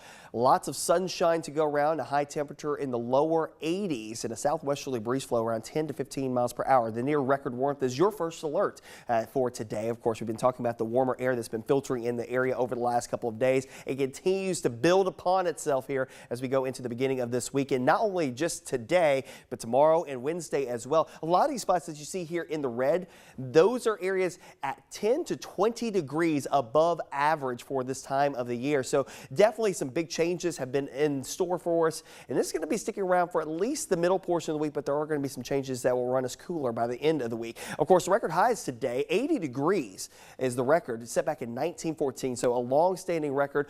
We'll go for a high of 82 today. 82 for a high tomorrow. The record high back in 2005, 83. Same thing on Wednesday. We may fall short because of some more clouds building into the skies. All days here will probably be a bit on the breezier side, that warm southwesterly breeze flow coming in off of the Gulf of Mexico. And of course, rain opportunities are going to be elusive, at least for the first part of the week. We have one system that will push to the north of us and allow for warmer air to build in here. Keep in mind, there's a big ridge of high pressure down here to the south and east of us, helping to pump up that warmer air. And that will then start to break down. Once it does, it will open up the opportunities for a new system to come down the pipeline. That'll bring us a little better chance for some rain to move into the fold as we head towards the back end of this week. And of course, colder air will also follow suit, taking us into your Friday. How much rainfall could we see? Well, generalize half an inch to an inch of rainfall, not completely off the table. We need the rainfall. A lot of wildfires have been going on over the last couple of days, and it doesn't take very long for some of these fires to get out of hand very quickly. So we've been encouraging folks not to do any outdoor burning or open burning.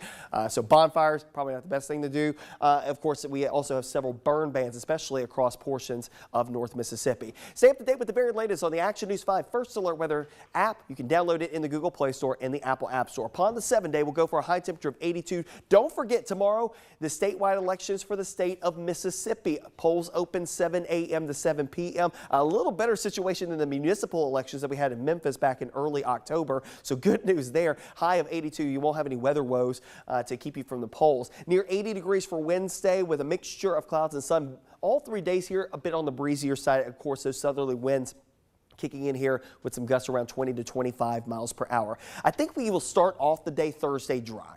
We'll see clouds obviously on the increase Wednesday night into your Thursday, and then Thursday afternoon, Thursday night into Friday. That's when we'll probably have our best opportunities for rain. Much cooler on your Friday with highs only in the 50s, rebounding to the low 60s for Veterans Day. Maybe a lingering shower chance, especially east of I-55, and then we'll clear things out for your Sunday with highs in the middle 60s. Overnights by that point in time back in the 40s.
Good morning, everyone. Welcome back to the Action News 5 Digital Desk. You're looking at the cover of the latest edition of Memphis Magazine, the November edition. And there it is, Local Dance Leaps Ahead. And you have Lauren Filson and Ricky Flag II there on the cover, a beautiful cover once again. Certainly, I am excited to read more and more about my Memphis Magazine. I'm holding up right now. Got it in the mail yesterday. Very happy about that. Let's talk to Anna Traverse-Vogel. She is the editor of the Memphis Magazine and Contemporary Media. And Anna, good morning to you. I love this magazine on a number of different levels. Mainly, I always love the articles and the wide breadth that you guys really take with it. And tell me what was unique about this month's edition. Good morning. Well, good morning, Andrew. I'm so grateful to be here. And thank you for your kind words about the magazine. I love to see your hard copy made it to you. Yeah, this is a really fun issue. We've got a lot of different things happening in this one. So, we are really spanning a pretty wide breadth from an article about local dance, as you can deduce from the cover. So really talking about some of the innovations in local dance, from collage to new ballet to Ballet Memphis, and really just this renaissance moment in the local dance community. It's so exciting, and we wanted to share that with our readers. We also, for the first time, put together a collection of short spotlights on Memphians who are making really exciting and interesting contributions to our community, who happen to be over the age of 70. So, we think about this, we've actually been talking about something along these lines for a couple of years.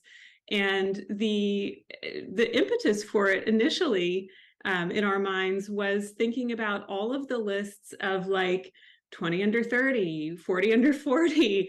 And, what happens after that?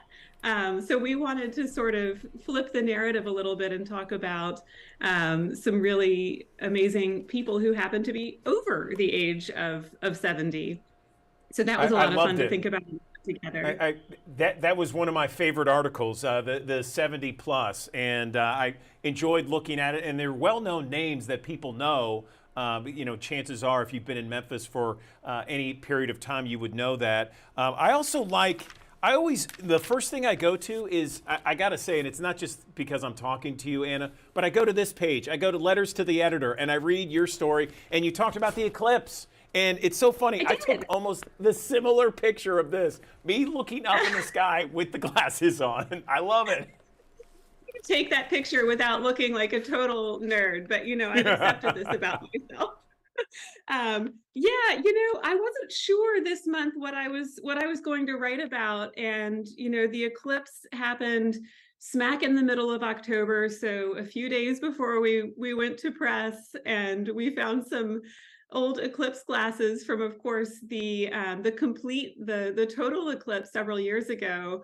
And I went into the street. There was nobody else out there on my block, but I find moments like that just absolutely incredible and awe-inspiring. So I sort of wrote about making sure that we're staying attuned to awe and wonder. I mean, it's so difficult. Life gets busy, and we all have so many things going on, but just sort of a note to self almost in the form of this column to keep looking up, keep looking around. I love it. You're such a great writer, Anna, and so I appreciate all your contributions to the magazine. Another one, you talked about the holiday gift guide and the local treasures, and then of course something about the Memphis Wine Society, and I was like, whoa. I got to figure out more about how do I get involved in that. Yeah. You might want to. We can talk about getting Sam on here later this month to talk about that. I do want to shout out the holiday gift guide. You just mentioned that.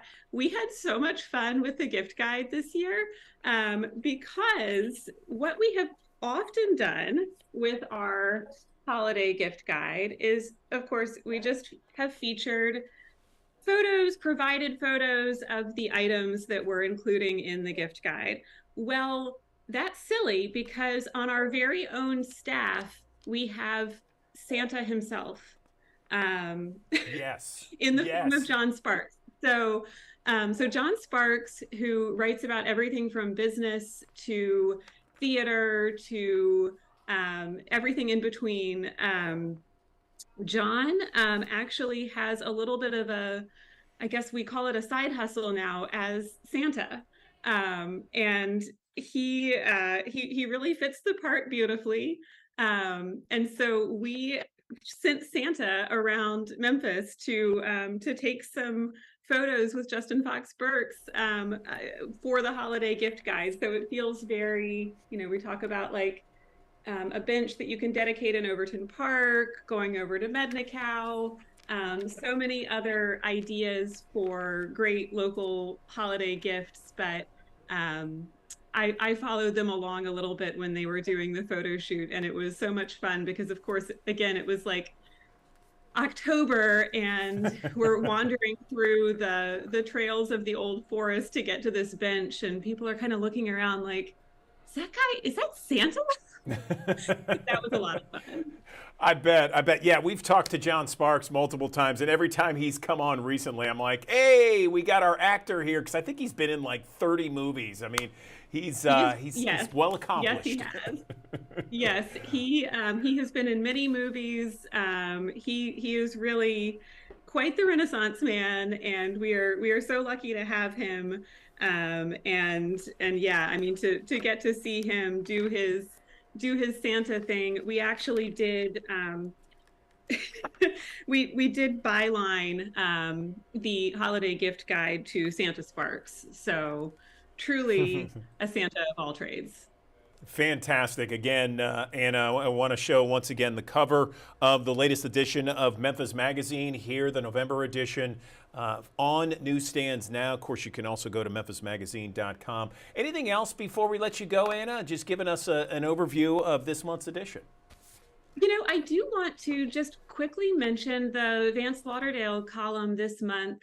It is so fascinating, and I don't want to completely spoil it, but it turns out that the Vietnam Veterans Memorial that so many of us have visited in Washington, D.C., has a really interesting and unexpected local Memphis connection.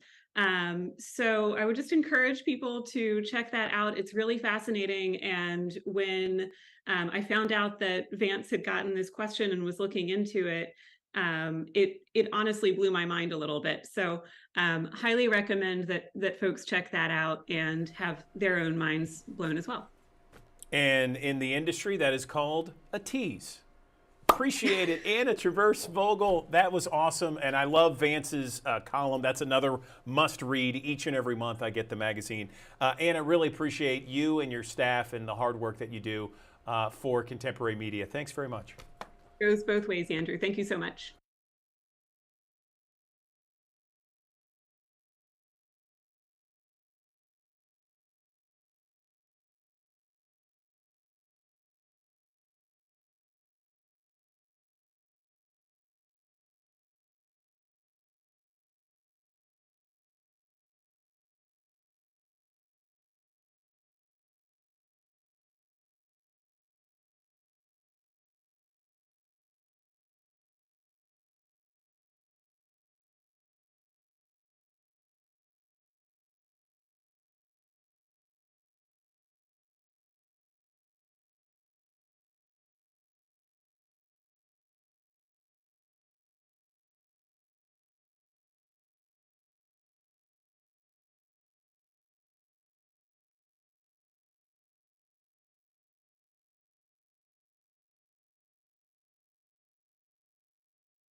Right now, I want to talk about the news, and the news is difficult at times, even to process for adults. I mean, we're talking about locally, nationally, internationally. It can be pretty intense and certainly pretty heavy. So what do you do when it comes to explaining to your children about some of the the news and the world events that we're dealing with right now? Well, I mean, it's good to shield them from a lot of that, but if they start asking questions, how do you deal with all that? Well, we're joined right now by someone who's going to give us some advice, some of the best ways to deal with that. Licensed grief and trauma therapist, new author Gina Moffa, joining us now on the Action News 5 digital desk. Gina, thank you so much for joining us here. It's a difficult question. What do we do when we try to explain something that maybe our kids have seen a partial amount, but they're not really sure? How do we handle all that? Good morning. Good morning. Thank you for having me. Well, the sad thing is that there's absolutely no shortage of scary things in the news. And if it's hard for us as adults, of course it's hard for our children. One of the things we hear a lot is to be age and developmentally appropriate. But we also have to think of our kids' mental health. So if you have a child with anxiety, let's take their lead. What I always say is if our children are asking us questions, let's find out what they know first. Where are they hearing it? Are they responding to our responses? And how can we act in a way that's just speaking with facts and nothing that will continue to scare them or make them feel unsafe? So one of the things I always say is if you have a child with anxiety or if you're anxious about the news, let's limit the way that we are speaking about the news. One of the things that's also really important is to look at the time of day in which your children are asking questions and you're able to answer them. If your children are asking questions or you want to talk about it before school, make sure you have enough time to answer their questions. This is one of the most important things we can do is give them space to feel and express what they're seeing and feeling. You know, a lot of times when my kids were younger, they would come home from school because someone at school would be talking about, news of the day or current events or something profoundly negative. At what point do you kind of intercede and say, okay, this is what you should be focusing on, or how do you deal with that? I think we have to always observe the moods and behaviors of our children no matter what. If their behaviors seem off, if they seem more stressed, if maybe their sleep is off or they're not eating as much or they're not even talking as much to us as they may, this is a time for us to inquire and ask what's going on. The most important thing we can do is make our kids feel safe, and that may mean to give them the space to actually ask questions and to talk about their feelings. I think as adults, we're really quick to interject what we think they're feeling, or we want them to feel safe and okay. But I think the most important thing at these times is to give them the space to reflect and ask as many questions. And if we don't know the answers, it's okay to say, I don't know. We just want to let them know that it's okay to feel what they feel right now. I think a lot of parents out there, and certainly I would include myself in this, is that we would limit the amount of news that the kids see on TV or any other screen device, especially some of the negative news. Can you talk a little bit about that and maybe the best ways to limit that? Absolutely. I think we're so used to having the news on 24/7. And of course, if our kids have social media, they're seeing it there. I think the key is not necessarily to fully shield them, but to have a solid balance for them. If we can not have the news on during the times that we're eating with our family and allow that to be space for them to talk about their feelings or to talk about other things throughout the day. I think it's really hard to fully shield them from the news, but I do believe that finding a way to not have it on all the time in our homes is going to be really important, especially when the news is as volatile as it has been lately. No question about it. Anything else, Gina, you want to touch on that we haven't mentioned just yet? I think one of the things that's just really important is to put our children first. I think that with the way that the world is going these days, it's going to be incredibly hard to shield our children from the pain and the devastation that's out there. So we're going to have to get used to speaking to our kids as honestly and factually as possible about what's going on in the world, while also wanting to keep them safe. And I think one of the things we can do is really to treat them as if it's their lead, to always allow them to let us know what's too much for them, what isn't enough, and to ask the questions and have the freedom to express themselves as much as possible. And that's the best we can do as parents at this particular time.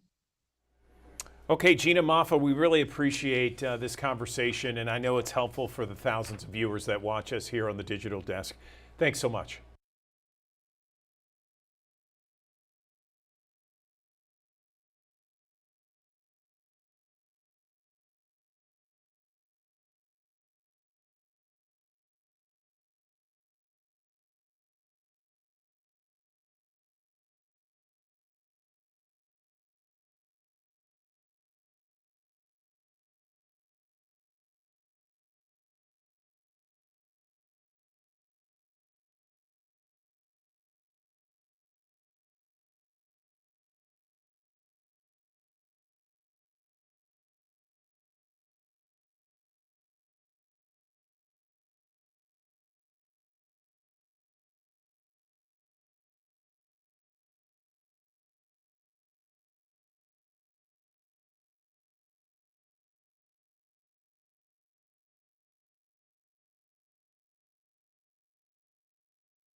All right, let's talk about the fall season. It is in full swing, and you know it's a lot of fun. You got the pumpkin spice lattes, you got everything pumpkins. You see the Halloween decorations all over the place.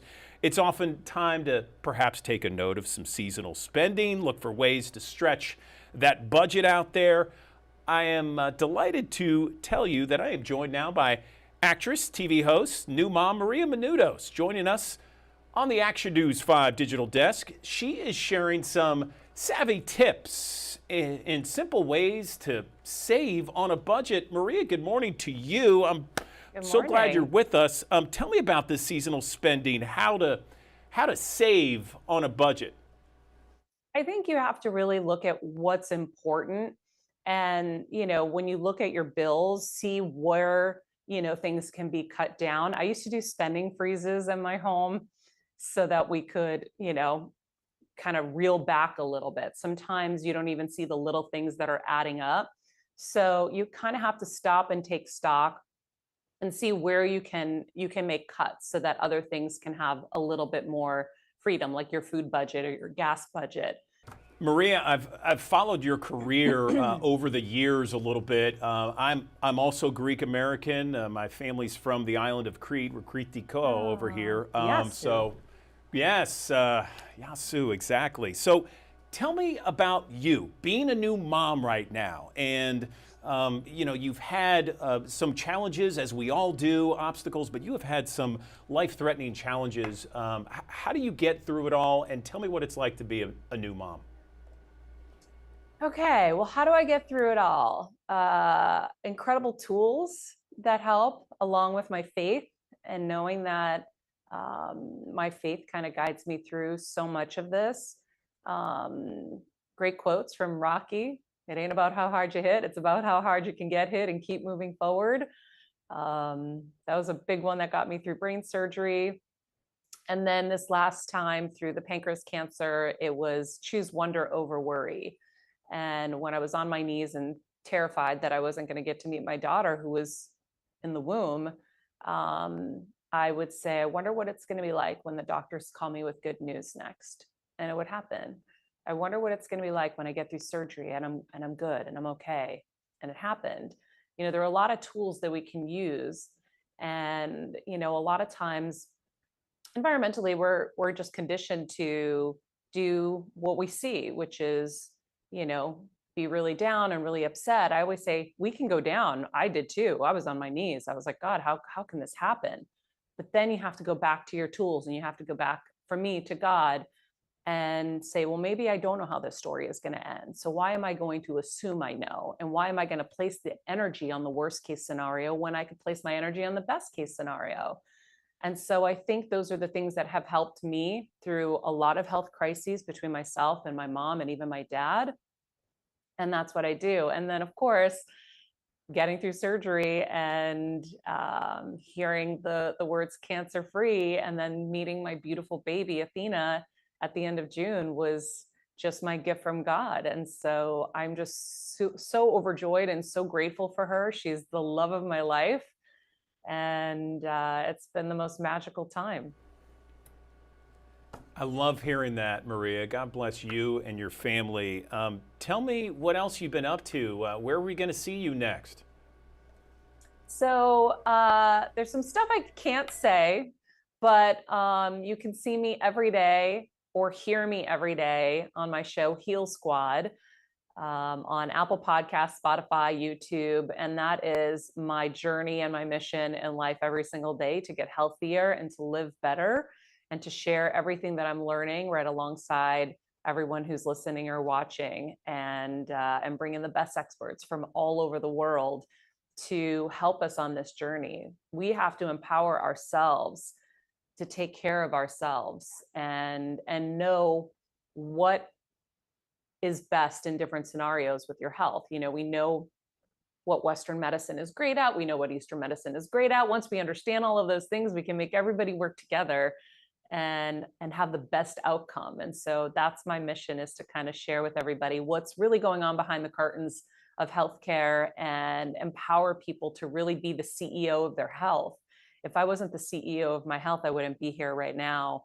And I'm teaching Athena to be the CEO over her health from go. She's outside in the sun. We're working on her circadian rhythm, and she's, plunging in the ocean. And so we're doing all the things to be healthy together. And as she grows up, that's going to be my focus with her, is to teach her that her health is the most important thing. I think for a lot of us, we are taught to achieve and to get good grades and to succeed and achieve and get big jobs and make money. And it's never about health. And we always put our careers and everything else in front of health. And I want to kind of help people reframe all of this and realize that our health is that important. I used to shush my body. I would say, sorry, body, I'm too busy. I can't deal with your headaches and your pains, and shh, we got things to do. It eventually, blew up in my face. So we have to love our bodies and take care of our bodies. We take our cars to the mechanic when they make noises. When we make noises in our bodies, we say, shush, I don't have time to go to the doctor, or I don't want to go to the doctor, or I don't want to know, which is even worse. So we have to learn how to take care of ourselves better. Well, Maria, thank you for opening up. We really appreciate you, and what a beautiful way to state all that. You're a beautiful person inside and out. Thanks so much for being an inspiration to so many people out there. Thanks for your time. Thank you so much. Thank you. Appreciate you guys. Have a great day.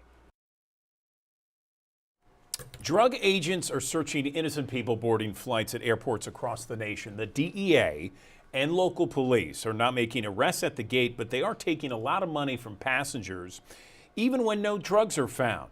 Here's our investigative reporter, Brendan Keefe, with details. It's called In Plain Sight. Watch this. Hiding in plain sight at the busiest airport in the world, drug agents walk the concourses, blending in by dressing just like passengers. This is a DEA task force officer scanning passengers boarding a flight from Atlanta to Los Angeles. There's another.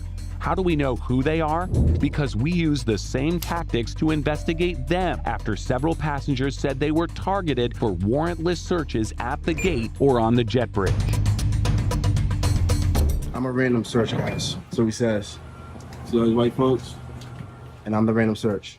That whole thing is just so humiliating. Like, who thinks this is a proper way to treat anyone? Drug agents searched Tabari Sturdivant's bags in the boarding area in front of other passengers, some recording on their phones. The agents didn't find anything suspicious. He just is like, are you high? Have you smoked? Do you have any drugs in this bag? Do you have any money? The DEA and other drug agents are seizing millions of dollars from departing passengers at airports across the nation without making arrests during what the feds call cold consent encounters. You're either going to sign a consent form saying that you're allowing us to search them, okay, or I'm going to detain them, run my dog on it, and get a search warrant. Feel free to search the bag, sir.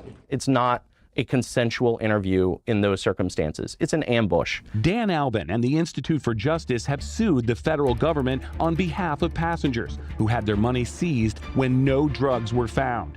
The government doesn't arrest the passenger, they quite literally arrest their money. It's actually easier to forfeit someone's property from an innocent person who is not charged or convicted of a crime than it is from a criminal defendant who actually is convicted of a crime. We found the plainclothes DEA task force officers by going to departure gates for LA flights. They stopped passengers at the boarding door, asking to see their documents before going through their carry-on bags. The searches we watched came up empty. The drug agents cased 3 different gates at Atlanta's airport, blending in with passengers while we observed from a standoff distance. But it didn't take long before the task force officers spotted our phone and camera. Once they sat down, it was time for a cold consent interview of our own. Hey there, I'm with the news. You're Sergeant Fikes, aren't you? I'm with Atlanta News First. Okay. How many innocent people do you have to search before you find what you're looking for? Sir, I've got nothing to say to you. Another officer was behind me, out of sight, over my shoulder, giving hand signals to Fikes as I asked him questions. What about Tabari Sturdivant? Do you remember him? No? Why do people have to prove themselves innocent? You got nothing to say to these people?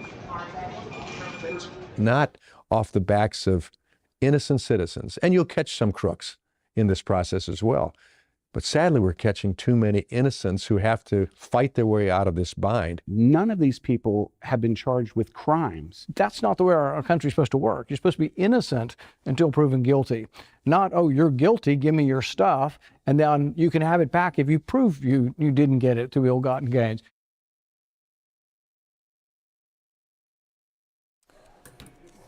That was quite the investigation there. Again, Brendan Keefe, our national investigative reporter. Now, Kentucky Republican Senator Rand Paul is proposing a bill to fix this problem, and he has bipartisan support. It has already passed the House Judiciary Committee. Half of the 18 co-sponsors are Republican. The other half are Democrats. We will certainly keep you posted. Another live look from our High Five camera in Midtown Memphis. 63 degrees at 8:57. Your full forecast in 60 seconds.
Thanks for joining us here on Action News 5's Digital Desk. Today, near record warmth across the Mid-South. Lots of sunshine to go around, a high temperature in the lower 80s and a southwesterly breeze flow around 10 to 15 miles per hour. The near record warmth is your first alert for today. Of course, we've been talking about the warmer air that's been filtering in the area over the last couple of days. It continues to build upon itself here as we go into the beginning of this weekend. Not only just today, but tomorrow and Wednesday as well. A lot of these spots that you see here in the red, those are areas at 10 to 20 degrees above average for this time of the year. So definitely some big changes have been in store for us. And this is going to be sticking around for at least the middle portion of the week, but there are going to be some changes that will run us cooler by the end of the week. Of course, the record highs today, 80 degrees is the record. It's set back in 1914, so a long-standing record. We'll go for a high of 82 today. 82 for a high tomorrow. The record high back in 2005, 83. Same thing on Wednesday. We may fall short because of some more clouds building into the skies. All days here will probably be a bit on the breezier side, that warm southwesterly breeze flow coming in off of the Gulf of Mexico. And of course, rain opportunities are going to be elusive, at least for the first part of the week. We have one system that will push to the north of us and allow for warmer air to build in here. Keep in mind, there's a big ridge of high pressure down here to the south and east of us, helping to pump up that warmer air. And that will then start to break down. Once it does, it will open up the opportunities for a new system to come down the pipeline. That'll bring us a little better chance for some rain to move into the fold as we head towards the back end of this week. And of course, colder air will also follow suit, taking us into your Friday.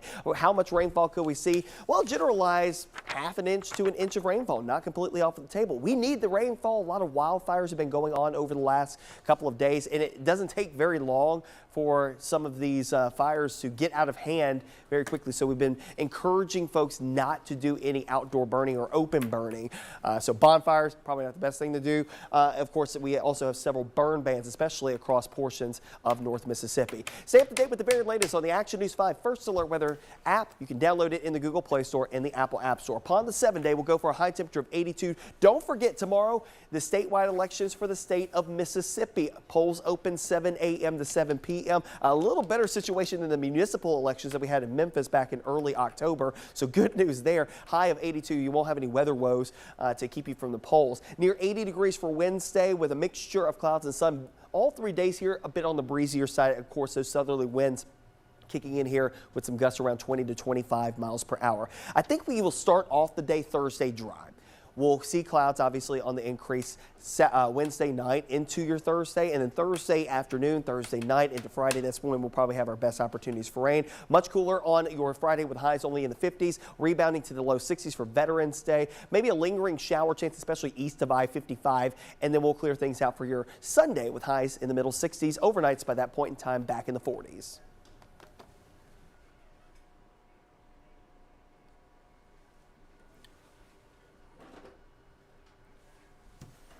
How's it going over there, Amanda Hansen, Niedermeyer?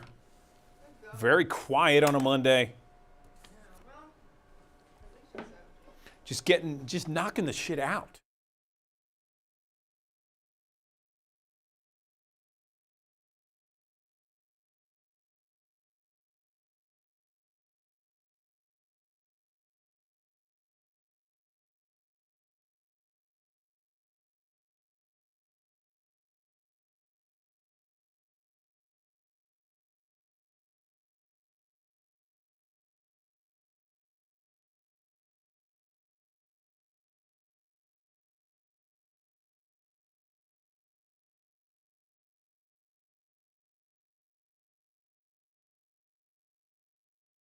Right now, I want to talk about your food palette, okay? Because on Wednesdays, we're always trying to think about, okay, what do we do for the weekend? Where are we going out? Perhaps we're going to grab a bite to eat somewhere.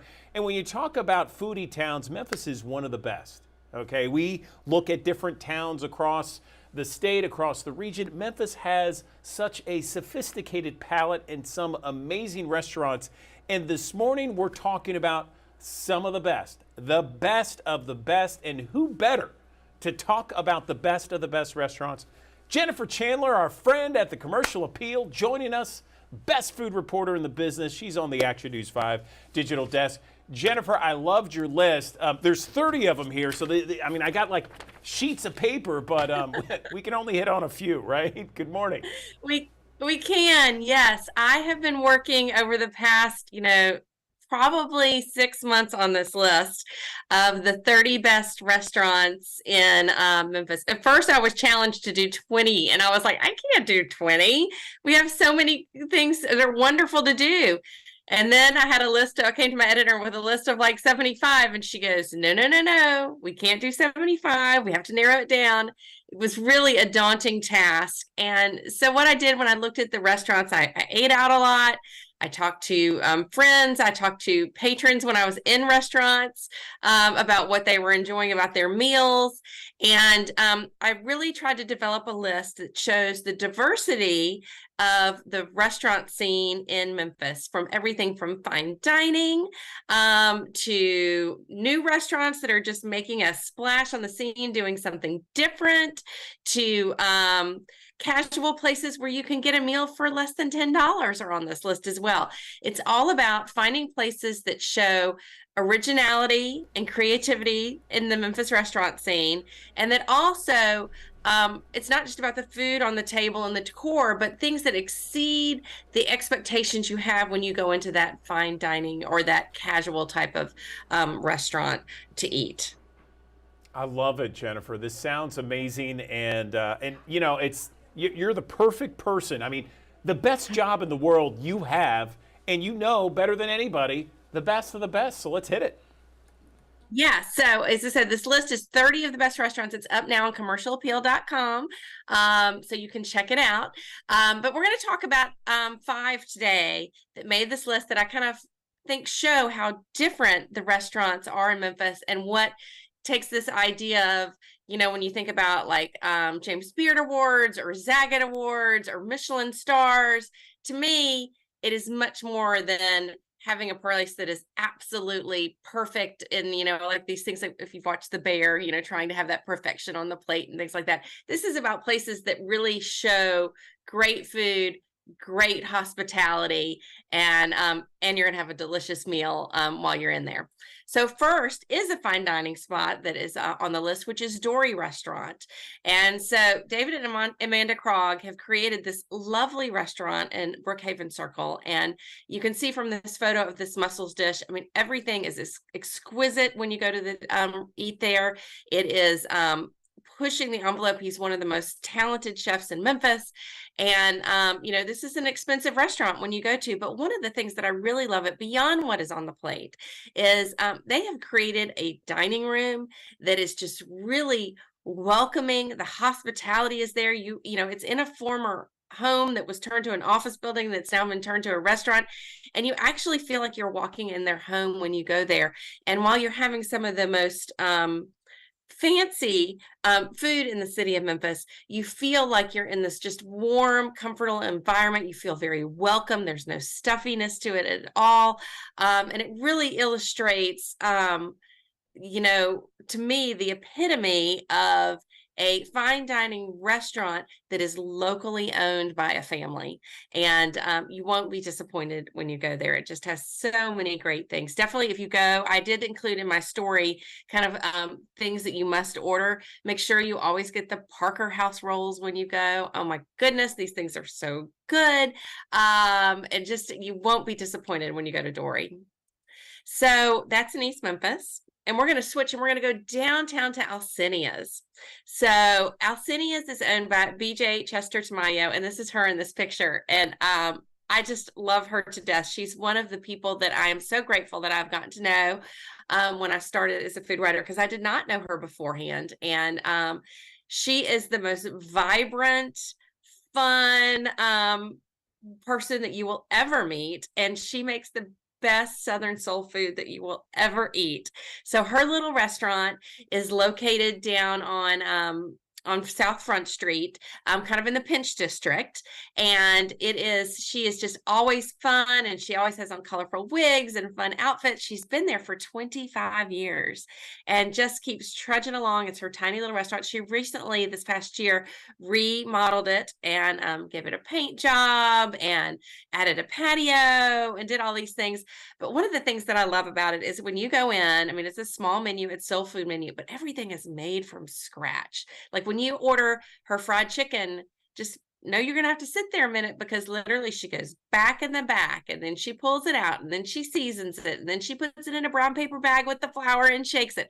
It is just like your grandma would have made. And her Southern vegetables are so good. And one day I asked her, I said, why do your black-eyed peas taste so much better than everyone else's? And she said, she kind of got a little twinkle in her eye, and she said, because I put a spoonful of my chow chow in it. So she uses her mother was named Alcinia, and she uses her mother's chow chow recipe, and she adds that to some of her vegetables to just really kind of elevates them to a level that you don't get anywhere else. And then also one more thing about BJ. So she doesn't necessarily do this like she used to, but pre-pandemic, if you walked into Alcinia's, I always used to warn to everyone, beware, you're gonna get a hug and a kiss on the cheek or on your head, because she is just that kind of person. She's welcoming you into her home, which is her restaurant, and it is just filled with so much love there. So you know, over the past couple of years, you haven't had as many hugs, you definitely haven't had kisses, but she's starting to hug again. But she really makes you feel like this is her saying that you come into your restaurant and you may be a stranger, but you leave a friend and part of the family. And it truly is when you dine at Alcinia's. But as I said, I always tell people, it's not quick dining, but you will love your experience there. So moving back to Midtown, now this is another restaurant that's been around for decades, the Barbecue Shop. And one of the things you can't not have a best of Memphis list and not include barbecue. And, you know, we have so many wonderful, unique, family-owned barbecue restaurants in the city of Memphis, and it was really hard to narrow it down. But one of the things that kind of put the Barbecue Shop over to me, again, this is a family-run business. Eric Vernon, that you see in this photo, is the proprietor now.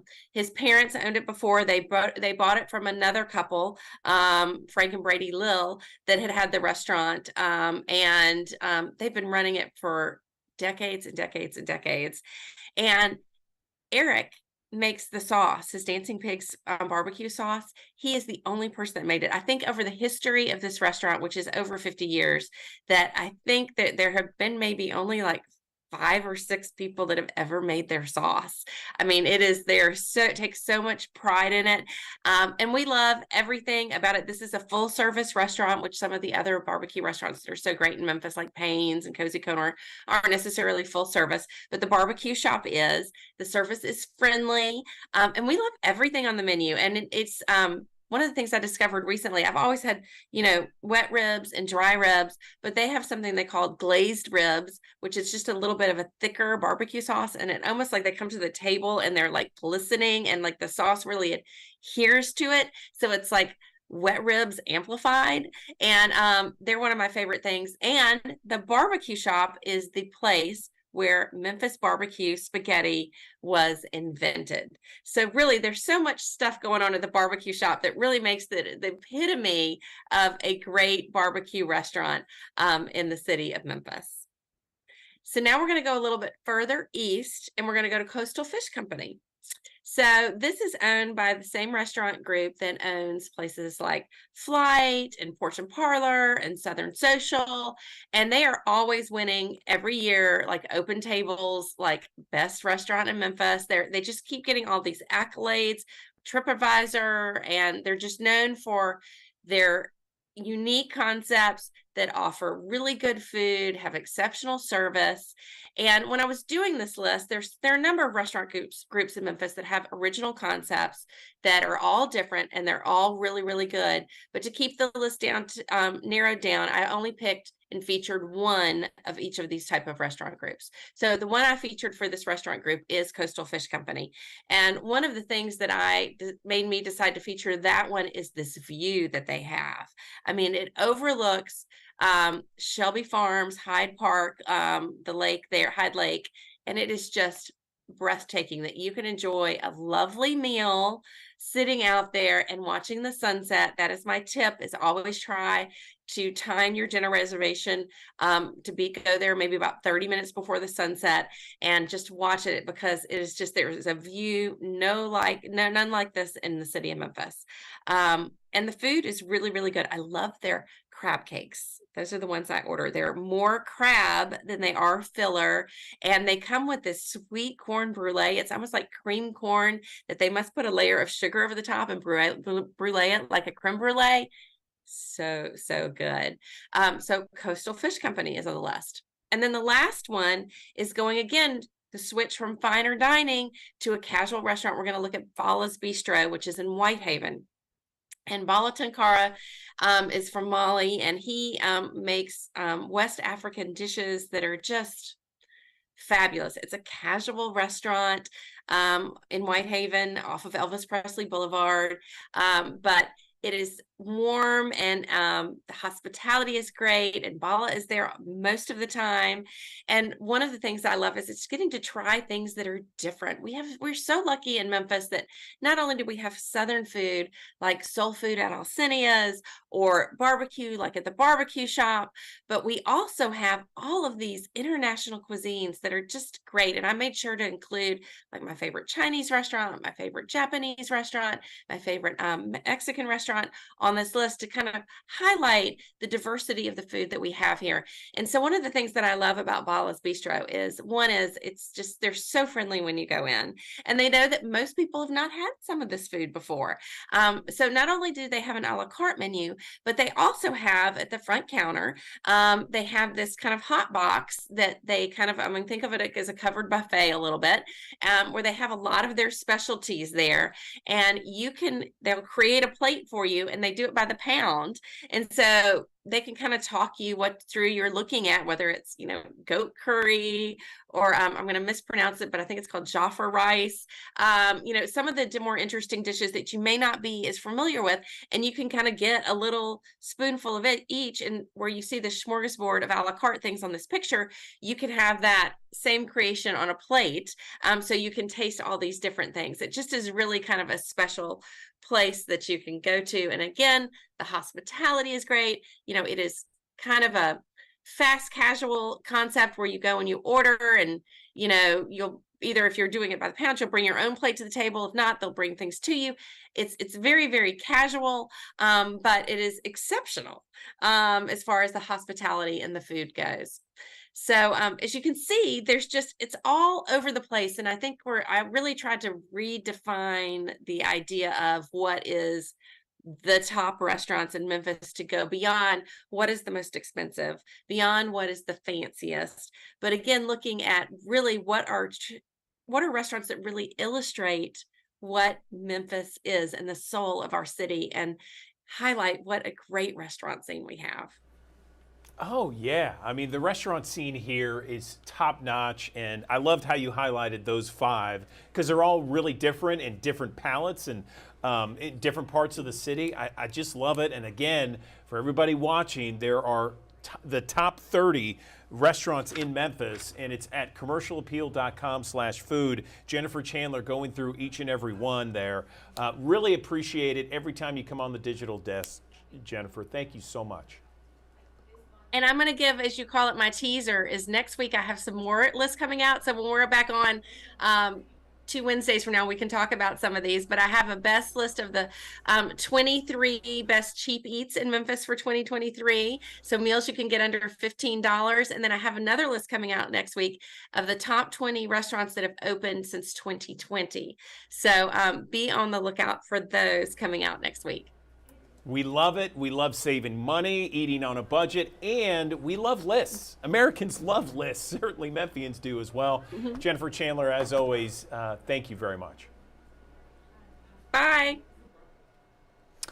All right, you just saw that spectacular interview with food reporter at the Commercial Appeal, Jennifer Chandler. Want to let you know that Downtown Dining Week starts today. It's perfect for lunch and dinner plans. We know at least 50 restaurants are participating. If you have some concerns about parking downtown, it's not a problem. The Downtown Mobility Center offering $1 parking this week. You can see the participating restaurants and other perks on our website, actionnews5.com. Back in 60 seconds, right after this.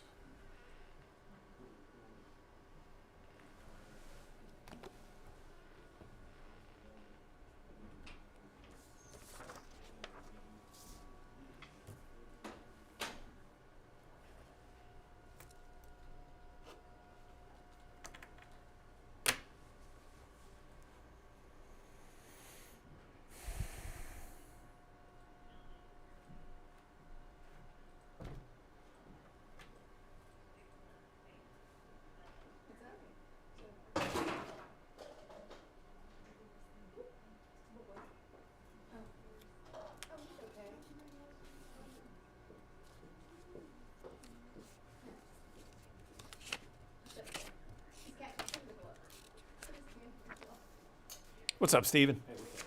Good, man. You okay?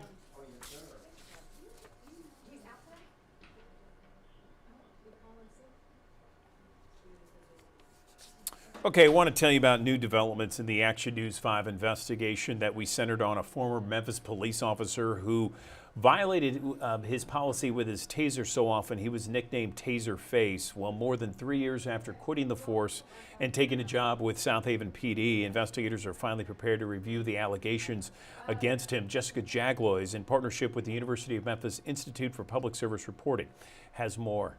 On a crisp spring night in 2019, members of the Memphis Police Department's crisis intervention team responded to a home in southeast Memphis. Mentally or like physically? Just like physically. That's 20-year-old Joshua Cortez, whose mother called officers because her son had been drinking and told her he felt like dying. Can I sit down? Yeah, you can sit down, please. You're hearing Officer Colin Berryhill and watching the scene as recorded through his body camera. Cortez had no criminal history, and Berryhill was specially trained to respond to those struggling with mental crises. The 10-year police veteran persuaded Cortez to speak with him outside. Y'all ain't gonna detain me though. You're free. You're free. You're totally free. All right. Once outside, Cortez began crying, saying he's had family issues. I mean, are you feeling suicidal or anything like that? No, I'm just sad, that's all. You're just sad? I don't want to go back, please, brother. Cortez is saying he doesn't want to go back to a treatment center.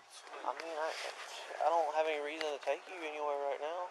Berryhill explained he's concerned Cortez will hurt himself, And after they walk inside, the officer spoke to Cortez's mother, saying they will have to take the young man into custody. Is he aggressive? Well, he should be, but well, we're going to try to avoid all that. It's then that Officer Berryhill's tone noticeably changes as he starts giving Cortez commands. Stand up, put your hands behind your back. Stand up, put your hands behind your back. We ain't playing with you. Stand up, put your hands behind your back. Stand up, put your hands behind your back. Y'all said that. Stand up. No, I said you weren't at that time. You are now. Stand up. Well, come on, man. Come on, man. Come on. Come on, nah, Just cooperate. Come on, please. Just cooperate. Man, please. No. Please. No, I got more story. Cooperate, man. You can see Cortez put his hands behind his back while he continues to plead with officers. Please. A minimum of 4 officers were in full control of Cortez's arms and hands, yet Berryhill used his taser to shock Cortez. Oh my God, that taser! Hey,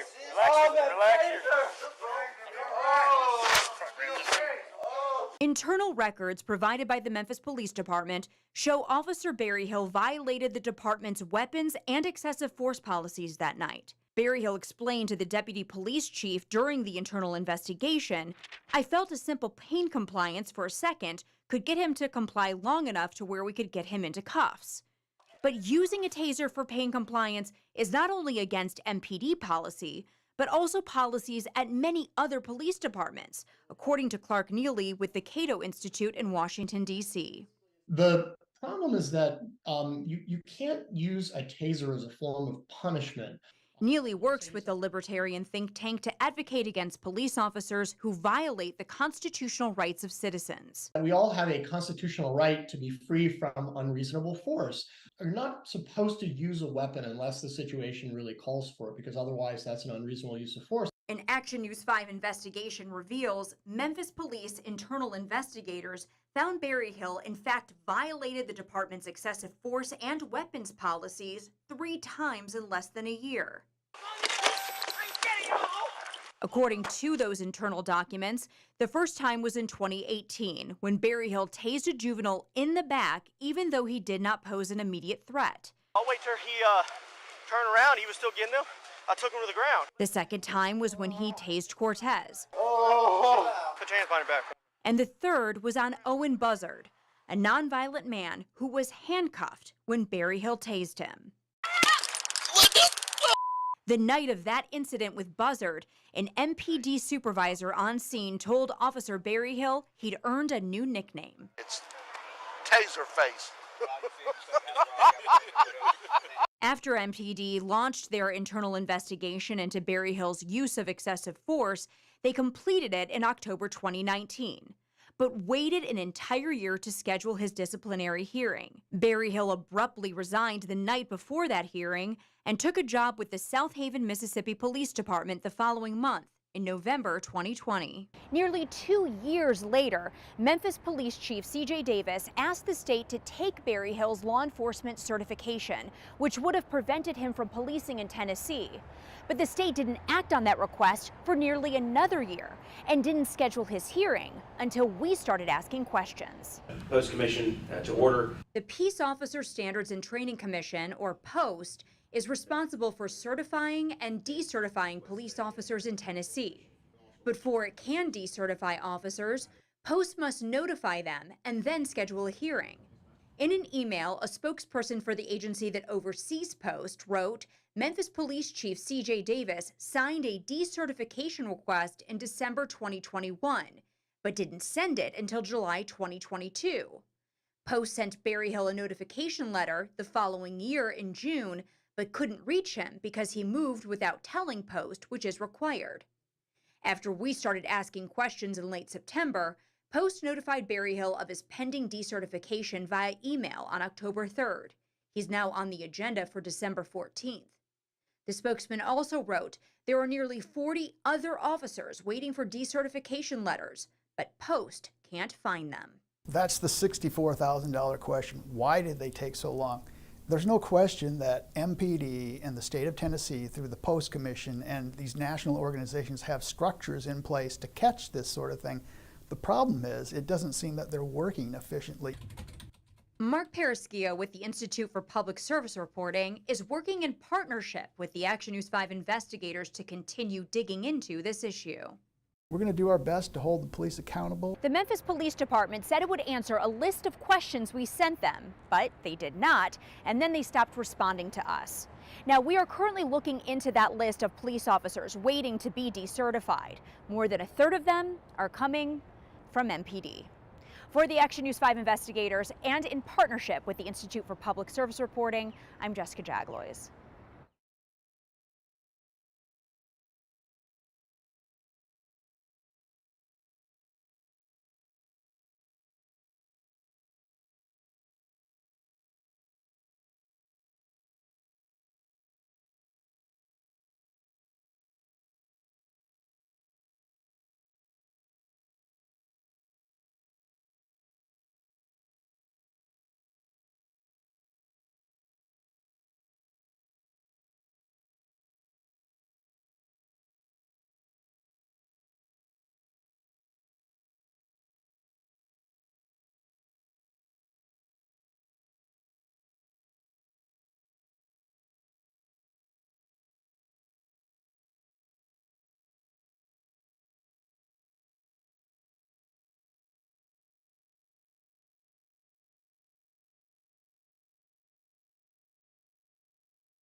Thanks for joining us here on Action News 5's Digital Desk. Today, near record warmth across the Mid-South.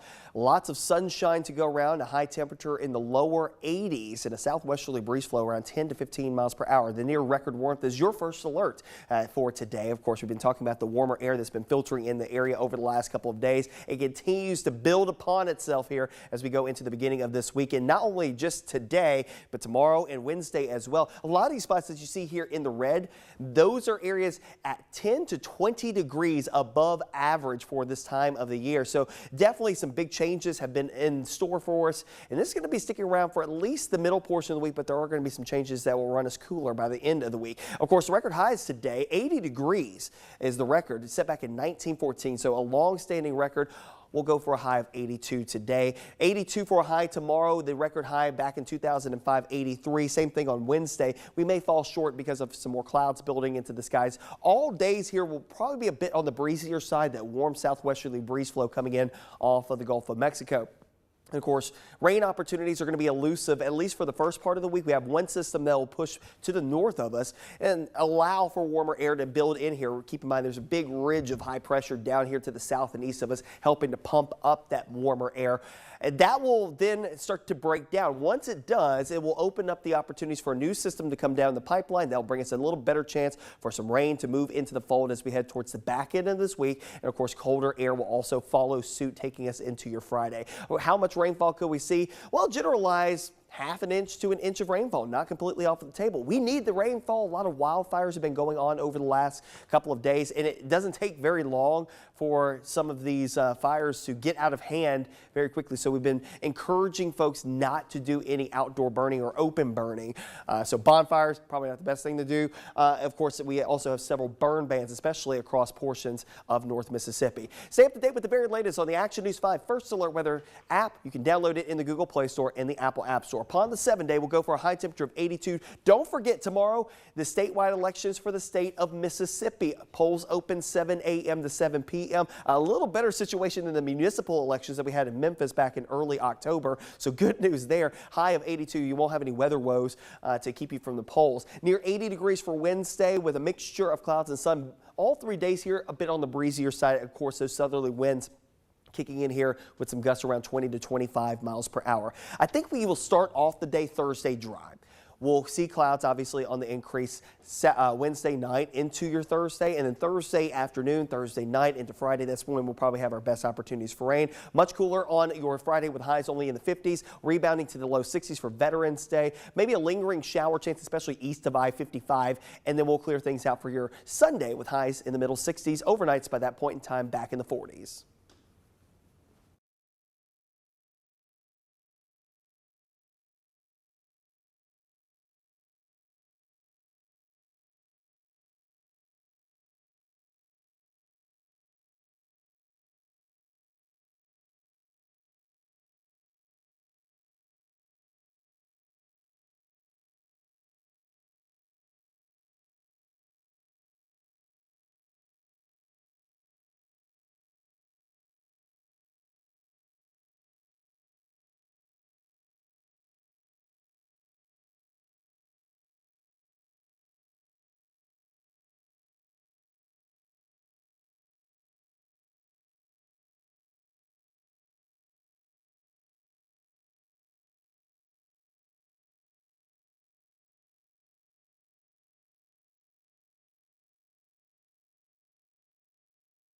Let's talk about a new initiative from AARP that helps people near retirement take steps for preparing their financial future. Have you heard of pre-tirement?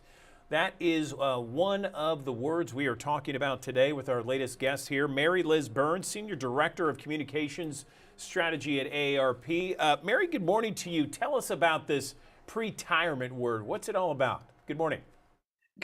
Good morning to you, too. Thanks for having me on. So pre-retirement is that time in your life when you're thinking about what retirement could look like, but you maybe are not as prepared as you think that you are, and there's certain steps you want to take so you can become confident in retirement. And that confidence is the real challenge. Most people are very anxious and fearful about the future.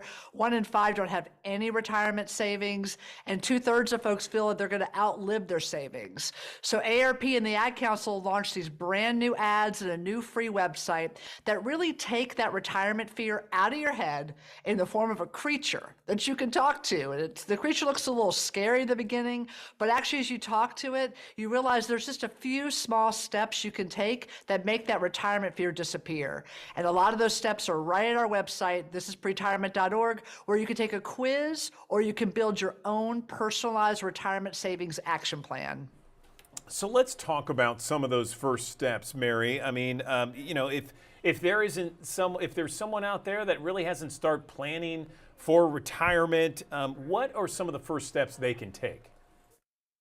First of all, know you're not alone, and do not feel any shame or fear about it. There are a lot of people having a real hard time making ends meet as well as saving for your future. But there are a couple things you can do. If you've got a retirement savings work plan at work that you're not contributing to, like a 401k, just contribute a little bit and watch that money grow. And second, if you haven't done a budget in a while, even looking at your bank statements, what's going in and out, really analyze those, take a look, see if there's some places where you can divert some of that savings into savings for retirement, or figure out where you need to really focus on some of those debt and expenses you want to eliminate so you've got more room. What about those people that are close to retirement, let's say 5 years or less? What are some ways that they can start saving aggressively to try and, I guess you could say, catch up? We hear from a lot of people who are just really worried. They start to panic that they're about ready to retire and not sure if they're going to have enough to be able to live on. Here's what we say. First is you want to maximize your savings. So you can do a catch-up contribution at your workplace, which means you can just put a little bit more in and watch it grow. You also need to look at your debt and think about what retirement looks like if you bring all this debt into it. So many people have credit card debts, month-to-month balances. We have a lot of great tips on the website to help you get that debt under control. And don't forget to think about Social Security, when you're going to claim it and how to maximize it. Yeah, I was going to say, because, and you brought up debt, I mean, people are going to have to go in multiple ways here. And, they're going to have to try and stay on a budget, pay off debt. Do you offer, or does AARP offer some strategies to do all these things at the same time? We've got a lot of great resources besides This Is Pre-Tirement at aarp.org/money tools. But on This Is Pre-Tirement, we have a lot of ways you can think about what comes first and looking at ways to conquer the best debt for you that makes the most sense. People are really struggling. I do believe you can do it all, but you may not be able to do all of it all at the same time. So you just try to at least focus on what's keeping you up at night. If it's debt, then you need to focus on debt. But if you can put aside a little bit for savings for your future, it'll make a big difference. Okay, all right. Well, listen, Mary Liz Burns, Senior Director of Communication Strategy at AARP, talking about thisispretirement.org. Mary, we appreciate your time this morning. Thanks so very much. Thanks for having me.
Sunday marked 1 week since two men were shot and killed outside of the Table Restaurant in Whitehaven. This weekend, family, friends, and co-workers gathered to honor one of the victims, Tadarius Day. He was shot and killed while driving past the restaurant. He was taking his 3 kids to the park.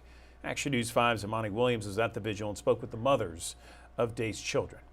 Love you, Tadarius. It's my baby, regardless of his age, regardless of the fact that he's not here. It's my baby. The glimmer of lit candles and blue and white balloons could be seen outside of Lit Jr. Sunday afternoon. Tadarius Day was an employee at the location on Winchester. Everyone should give their best and put their best foot forward. And that's what Tadarius done. He also had another job that many said he loved. He cared about his kids. He didn't play about his kids, and his kids didn't play about him.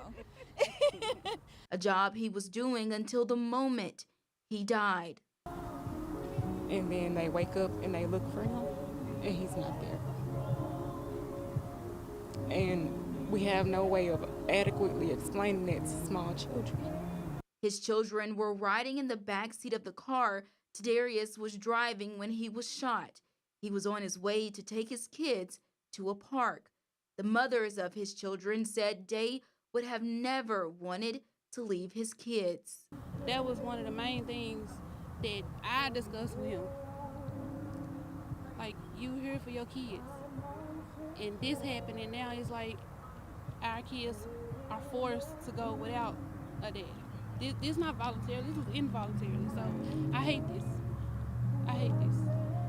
We're going to have to get in the community to do something about these problems. These babies are going to grow up without their fathers.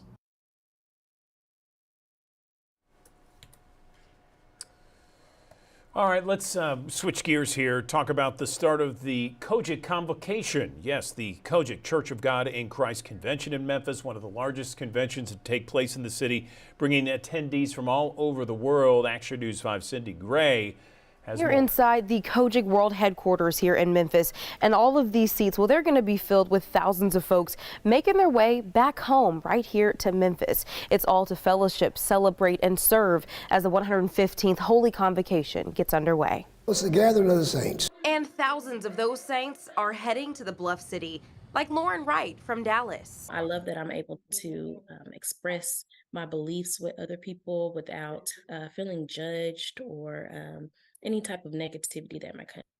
A lot of positivity. It's a lot of negativity going on right now in the world, and I just look forward to being amongst people who, just believe. There are COGIC members in 105 countries who come together every year for the General Convocation, a time for praise, worship, and prayer. When you get a big crowd such as that comes for the convocation, it's kind of like a shot in the arm. It gives you a boost. The profile goes up. It's both a spiritual boost and an economic boost for Memphis. The nearly week-long event generates millions for the city. It has a huge economic impact. Some people have said as much as $30–40 million in terms of revenue generated over and over. And you gather 15,000 to 20,000 people over a weekend in a place like this. And we are cognizant of the economic impact. But more than that, we are cognizant of the fact that our presence here makes the city better. Bishop David Allen Hall says their mission goes beyond their places of worship, as crime and safety are a concern for everyone. I've seen the crime just off the chart. Carjackings, theft. I've seen the situation with the police and the killing of the young man. Socially, this city needs a lot of support and help.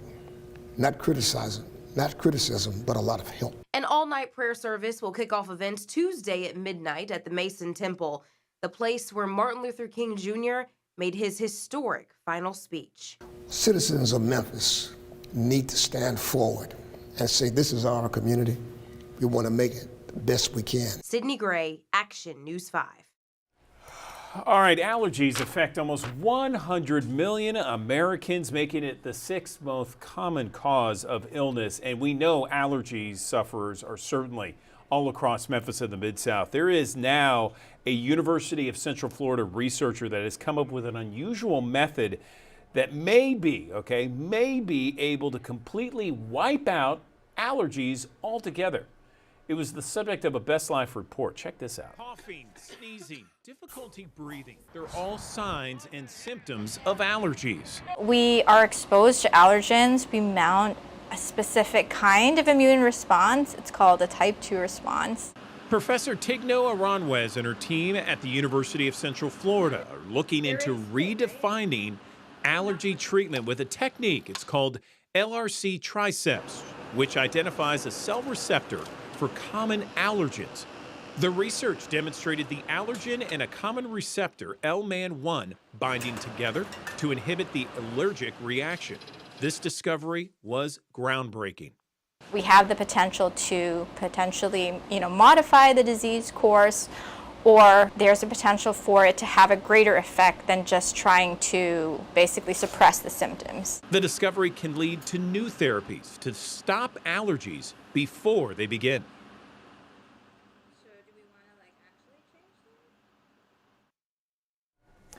Currently, the best way to prevent your allergies from flaring up is by avoiding those allergens. Also, vacuum and dust often and change out your air filters at least 2 to 3 months.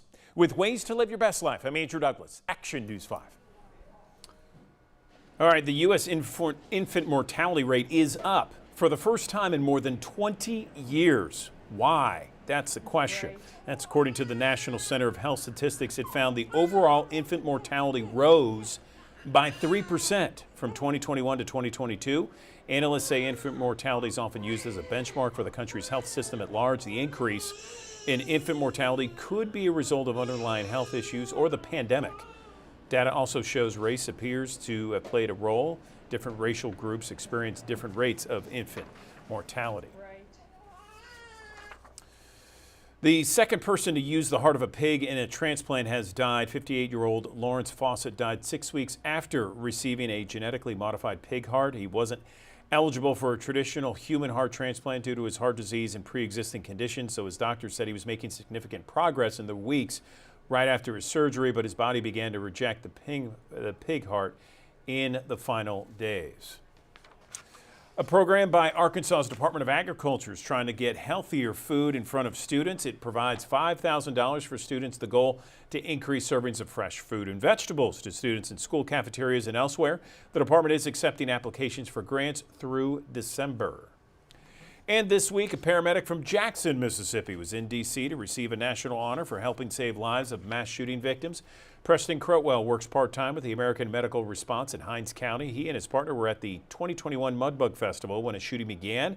Crotwell treated 5 shooting victims. AMR nominated him for Stars of Life Award for his efforts. He's one of 100 paramedics across the country recognized for extraordinary efforts and acts in service to patients. The 30-year-old is also a full-time Ridgelands, Mississippi firefighter and paramedic. We heard the shots and we heard law enforcement say that there were shots fired and they needed AMR. Initially, we were stopping patients from bleeding out that were shot. We coordinated with our dispatch to get ambulances on scene so that they could be taken to the hospital. Crotwell will be recognized along with other participants later today. Another live look from our High 5 camera in Midtown Memphis. 69 degrees at 9:45. Could reach a record later today. Your forecast coming up in just a little bit.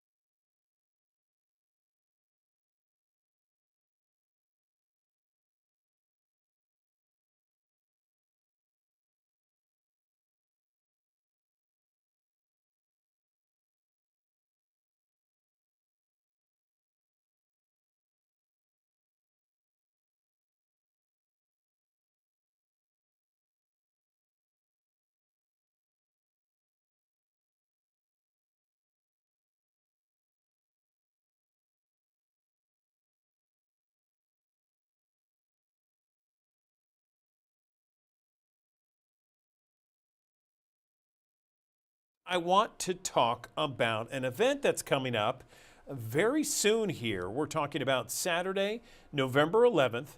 Howl at the Moon. It benefits the Street Dog Foundation, streetdogfoundation.com. And I want to talk to a couple of founders about the not only the foundation, but also this event that's coming up. I'm joined now by Melanie and Ken Patford on the Action News 5 digital desk, and they look like they have a friend with them joining us as well. Melanie and Ken, thanks for joining us. Let's talk first off about the Street Dog Foundation. Good morning. Good morning. Thanks for having me. Thank you. We are Street Dog Foundation. We were founded in 2009 by Kent and myself when we went to the Memphis Animal Shelter, the old shelter, and saw such a need for the dogs, and decided that our mission, and it became our spiritual mission, would be to get the dogs off of the streets of Memphis in the Mid-South. This was a suggestion by our vet, Dr. J.D. Williams at Grace Animal Hospital. And he said, if you can get these dogs off the streets before they, go to the shelter or succumb to the elements or anything like that, then you're a step ahead. So he named, basically without in saying that, named us. We're Street Dog Foundation, and that's where we started, and we have celebrated our 14th anniversary in August, and we have saved close to 2,000 dogs. Wow, 2,000 dogs, that's fantastic. So tell me, do you go out, do you drive, do you get phone calls in? How does it all work? It does vary, but for the most part, phone calls or social media. People will reach out to us through Facebook or Instagram and let us know about situations that dogs that are in particular need. We tend to rescue the more medically severe cases that a lot of other rescues might not necessarily be able to afford the medical care for them. And this little girl here had apparently been hit by a car and drugged some distance. She had some pretty rough road rash on her that is healing now, and she's doing much better. But we're very pleased to be able to take on some cases that probably would not get any attention otherwise. Wow, that's fantastic. So what's that little girl's name there? This is Maddie Moon. Hattie Moon. Hattie Moon. Hattie Moon, named after Howl at the Moon, our upcoming biggest fundraiser. Okay, so let's talk about this this Howl at the Moon event. I've heard from others it's a really good time, and based upon the pictures we're about to show, it's well attended. Howl at the Moon, we are in our 11th annual Howl at the Moon. It's the biggest fundraiser that we do all year long. It is held at the Warehouse Memphis, East 36 GE Patterson. That's right across from the Powerhouse Malco Theater in the South Main Arts District. People come to this. It starts at 6, and it's come as you are, wear what you want, come as your fun self. And there is music and lots to drink. Oh, so much to eat. And there's a silent auction. There is live auction, and there are a lot of things that you want to bid upon in this auction. One of the things that's so special about this event, we are 100% volunteer run. So everything goes to our dogs. For this event, we start 6 months in advance so that we can get all of the music and beverages and food and auction items and the venue donated. And so when a person buys a sponsorship or buys a ticket or gets an auction item, they can know that 100% of that money will go straight to dogs like sweet little Hattie Moon here. That sounds amazing. So the event is almost upon us here. It's 10 days away, and what can people expect this year? Oh, so much fun. We are this Howl at the Moon is like a big adult circus, and there's lights everywhere, and so many people, so many volunteers come together to make it spectacular. You don't even want to leave. You come in and it's like a magic land. And it's exciting because the people who come here, they are all dog lovers and cat lovers, animal lovers, and they just want to be around people and have a good time with everyone who loves the dogs. And this is 11/11/23. That's Saturday. So it's 11th anniversary of Howl at the Moon on 11/11. You can get your tickets by going to streetdogfoundation.com. If you want a sponsorship, streetdogfoundation.com. If you want this baby or one of your dogs featured on our Bark of Fame wall, go to streetdogfoundation.com. And actually, this is the last day to be able to get that done. But you can have your own babies. They don't have to be adopted from Street Dog or a foster. You can have your own babies featured on a poster at the Bark of Fame. One of the many things that is going to be at Howl at the Moon. I know you are 100% volunteer run.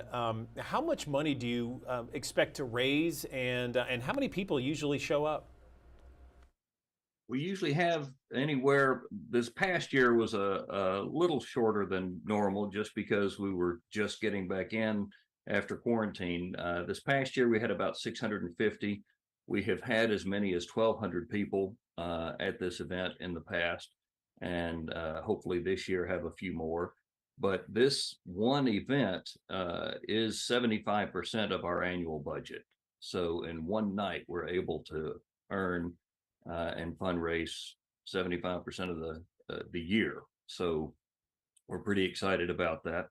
And obviously, as she said, we've been working on this for 6 months with a lot of volunteers and a lot of donors helping make this happen. So what we need you to do now is go to our website, and it's on our social media, on our Facebook, on our Instagram, but you can definitely find those tickets or that sponsorship on the website. It's the most worthy cause, and we do need you to come and do need you to donate for babies like little Hattie Moon.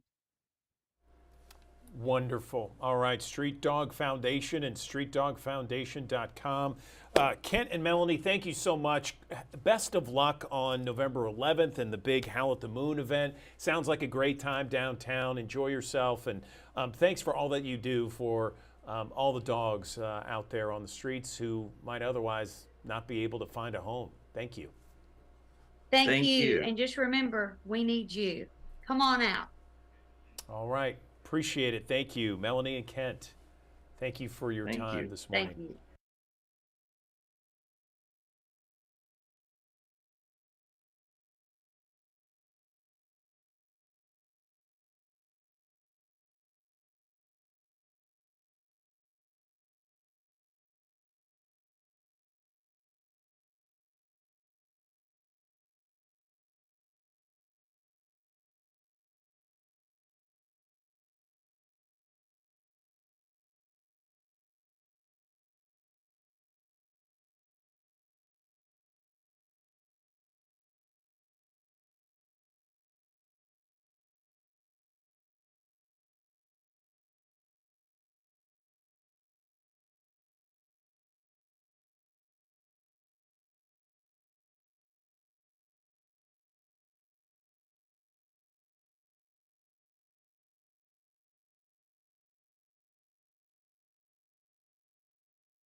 Thanks for joining us here on Action News 5's Digital Desk. Today, near record warmth across the Mid-South. Lots of sunshine to go around, a high temperature in the lower 80s and a southwesterly breeze flow around 10 to 15 miles per hour. The near record warmth is your first alert for today. Of course, we've been talking about the warmer air that's been filtering in the area over the last couple of days. It continues to build upon itself here as we go into the beginning of this weekend, not only just today, but tomorrow and Wednesday as well. A lot of these spots that you see here in the red, those those are areas at 10 to 20 degrees above average for this time of the year. So definitely some big changes have been in store for us, and this is going to be sticking around for at least the middle portion of the week, but there are going to be some changes that will run us cooler by the end of the week. Of course, the record highs today, 80 degrees is the record. It's set back in 1914, so a long-standing record. We'll go for a high of 82 today. 82 for a high tomorrow. The record high back in 2005, 83. Same thing on Wednesday. We may fall short because of some more clouds building into the skies. All days here will probably be a bit on the breezier side, that warm southwesterly breeze flow coming in off of the Gulf of Mexico. And of course, rain opportunities are going to be elusive, at least for the first part of the week. We have one system that will push to the north of us and allow for warmer air to build in here. Keep in mind, there's a big ridge of high pressure down here to the south and east of us, helping to pump up that warmer air. And that will then start to break down. Once it does, it will open up the opportunities for a new system to come down the pipeline. That'll bring us a little better chance for some rain to move into the fold as we head towards the back end of this week. And of course, colder air will also follow suit, taking us into your Friday. How much rainfall could we see? Well, generalize half an inch to an inch of rainfall, not completely off the table. We need the rainfall. A lot of wildfires have been going on over the last couple of days, and it doesn't take very long for some of these fires to get out of hand very quickly. So we've been encouraging folks not to do any outdoor burning or open burning. So bonfires, probably not the best thing to do. Of course, we also have several burn bans, especially across portions of North Mississippi. Stay up to date with the very latest on the Action News 5 First Alert Weather app. You can download it in the Google Play Store and the Apple App Store. Upon the 7-day, we'll go for a high temperature of 82. Don't forget, tomorrow, the statewide elections for the state of Mississippi. Polls open 7 a.m. to 7 p.m. A little better situation than the municipal elections that we had in Memphis back in early October. So good news there. High of 82. You won't have any weather woes to keep you from the polls. Near 80 degrees for Wednesday with a mixture of clouds and sun. All 3 days here, a bit on the breezier side. Of course, those southerly winds kicking in here with some gusts around 20 to 25 miles per hour. I think we will start off the day Thursday dry.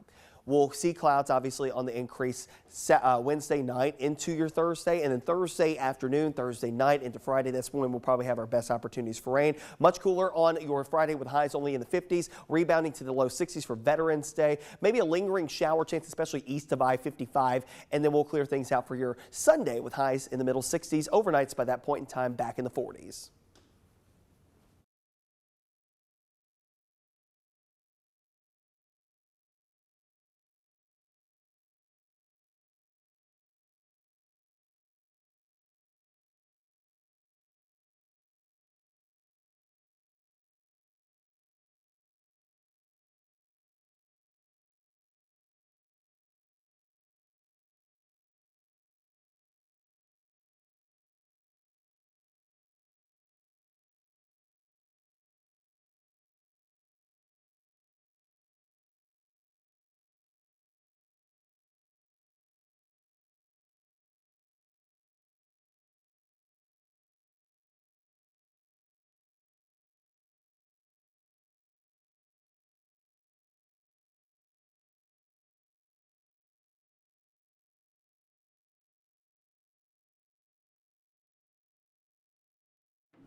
.69 degrees at 9 o'clock as we come to you, or rather 10 o'clock, excuse me, 10 o'clock as we come to you on this Monday morning. Beautiful outside, and we are expecting temperatures in the low to mid 80s. It's going to be a great day today. More on your forecast coming up in just a little bit. Tennessee lawmakers and the state Department of Transportation are working on a plan to keep TDOT workers safe. That's after 5 TDOT trucks were hit last month, including one in Memphis. One of the crashes, TDOT confirms that the driver fell asleep at the wheel. That brings the total for the year to 33 different TDOT trucks that have been hit in just this year alone. Tennessee's move over law is already in place, requiring you to change lanes away from cars with flashing lights out on the road. Or else it could possibly be you on the side of the road. Wouldn't you want everybody passing you to be awake, be alert, off their cell phone, paying attention to the road in front of them? Lawmakers are looking to use state dollars to create a Tennessee-wide campaign to remind drivers the current law is still in place. As it gets cold outside, more chances for relief on your power bill with the MLGW's moratorium. The MLGW moratorium winter program, the utilities program, prevents people from electricity cutoffs from December through February. It's meant for senior citizens and the disabled. There's no income restrictions either, although you cannot have a past due bill of more than $200. If you participated in this program before, you'll automatically be re-enrolled. It's important to note during the program you'll still be responsible for paying your bill. You need to apply by November 15th. All right, local community organizers are showing their support for an Orange Mound business here. This Memfix organization focused on highlighting local businesses and resources to bring new energy and ideas to Memphis neighborhoods. The organization celebrated its Community Navigator Poly program hosted by Kingdom Community Builders. It provides technical and economic assistance for developing businesses in Orange Mound. An organizer says it's not only important to show what an active community looks like, but also to bring the community together. Right now we're hosting our Memfix, a community activation that focuses on highlighting our local businesses as well as resources in the community, a way to bring our community out to realize or to be able to actualize what it looks like to activate a community in a healthy environment. Memfix holds different events all across the city in a number of different neighborhoods. All right, I want to show you this. This is a Memphis Mayor-elect Paul Young and his family adding a furry friend to their household. That's Callie, Memphis's soon-to-be first dog. Memphis Animal Services posted it, and the mayor-elect promised his kids that they would get a dog after the campaign. They went to Memphis Animal Services to adopt and made it official. Okay, well, the home prices continue to be high, and so do those interest rates. Those interest rates are really high in many parts of the country, including here in the Mid-South. Consumer investigator Rachel DePompa talked with an industry analyst about ways to navigate the housing market. 12% of Americans surveyed by Bankrate last spring regretted not getting a better mortgage rate on their home. Buyer's remorse is real. It's the anxiety or regret you may feel after making a big purchase like a house. Jeff Ostrowski, a Bankrate.com analyst, says the real estate market over the last 2 years has made a lot of buyers rush into decisions. Unlike buying other things like a car or a TV, a house is not an impulse buy, and it takes a while to resell if you decide you don't really like it. And there's no money back guarantee, there's no return shipping. Ostrowski says one big reason for remorse is that buyers just feel like their budget is really squeezed, because not only are they making the mortgage payment, but they have to pay for the homeowner's insurance, property taxes, and even repairs or maintenance that they just weren't expecting. One thing hinges on how far you're moving. So if you're moving to another part of the country, the best advice is to not buy in a place that you've never really experienced. So if you're moving across country, rent for 6 months or a year and just figure out what you like, what you don't like, what neighborhood you want to live in. He also says be realistic about what you want. A lot of buyers get homes in neighborhoods that maybe weren't their first choice. They aren't that close to work or school. He says if you're not sure about a house, err on the side of caution and wait before you make an offer. Don't rush. With this, watching your wallet, I'm Rachel DePompa. All right, well, have you gotten your flu shot yet? We actually had somebody come up to the station. I got my flu shot a couple weeks ago. We're getting into that flu season. A lot of times it starts in October, really hits the peak starting in December to February. And so we want to talk this morning about some myths that maybe go alongside the flu and how people perceive the flu and think about the flu. So joining us here on the Action News 5 digital desk is Dr. Sarah-Lynn Walters, the Director of Ambulatory Services at Regional One Health. Doctor, good morning. How you doing? Good morning. I am great. How are you? Doing well. Glad to have you here on the desk. Let's go ahead and just dive in and just talk about some of these. I got a list from you with maybe some of the top 10 myths that people think about when it comes to the flu. So I would say the first thing that you usually hear is that the flu shot gives the flu. And that is incorrect. Basically, what happens is that the flu shot is giving you a primer if you were to be exposed to the flu virus itself. And so what happens is that your body then responds to that, and that's your immune system ramping up as it would when you do catch the flu. So there is commonly soreness, maybe some chills, maybe a slight fever that people can get after the flu shot, but it is actually not the flu at that time. The flu is usually more aggressive, lasts a whole lot longer than a few hours or maybe a day that you'll have with the flu shot. A lot of times people think too, they're like, well, I'm healthy. I mean, why do I need to get the flu shot? I mean, is it really going to help me? Why do I need it if I'm already a healthy person? What would you say about that? So I would link it to COVID a little bit in that healthy people died from COVID. So it doesn't, being healthy doesn't stop you from potentially having the flu and then subsequently getting something like a pneumonia or, you know, problems breathing and ending up in the hospital. And so you want to protect yourself from things that we can prevent. And those things are definitely one of the things you can prevent with the flu shot. Subsequently, the flu also affects, you know, younger kids who don't have significant immune systems as yet, and older persons. As they get older, your immune system starts to weaken. So if you have a child or an elderly parent or grandparent or anything around, then you also want to be able to protect them by getting the flu shot yourself. What about when people say the flu vaccine can cause severe side effects?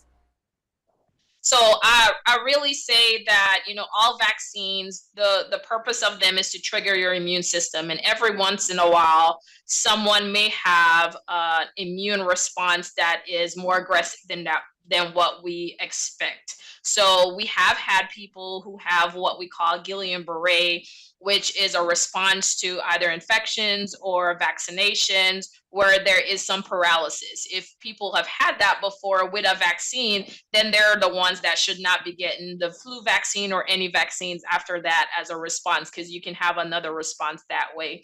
There are some byproducts of the flu shot, such as egg, where if you have an egg allergy, you may have a more severe response as well. But for the most part, the side effects of the flu vaccine, as we talked about before, would be sometimes soreness. You can get a little bit of chills, fevers, kind of muscle aches, but those are temporary and do not last very long. You know, there's some people too that they're like, well, I got the vaccine, I still got the flu. So, I mean, why get it? I don't think it works. What kind of response would you say to those people? Yes, and so the vaccine isn't 100% to prevent you from getting the infection, but what it does is it reduces your chances of, one, having severe symptoms, two, potentially dying from the infection, and three, reducing how long you've had the symptoms. So again, I'll keep linking it to COVID-19 because that was the thing that was on people's mind that's very similar in that, you know, COVID vaccines as well as the flu vaccines, you're still potentially can get the infection, but it usually is less severe with less complications, including death. What about pregnant women? When they say pregnant women shouldn't get the vaccine, or people say that, is that true? No, actually, pregnant persons should get vaccinations because, especially with your baby, they don't have an immune system that has formed as yet. And so you want to give them all the possible things that they could be protected, because your antibodies, which is what forms after you have an infection or you have a vaccine, is transmitted to that baby. And so before the age of 6 months, they're unable to get a flu shot or some of the other vaccinations.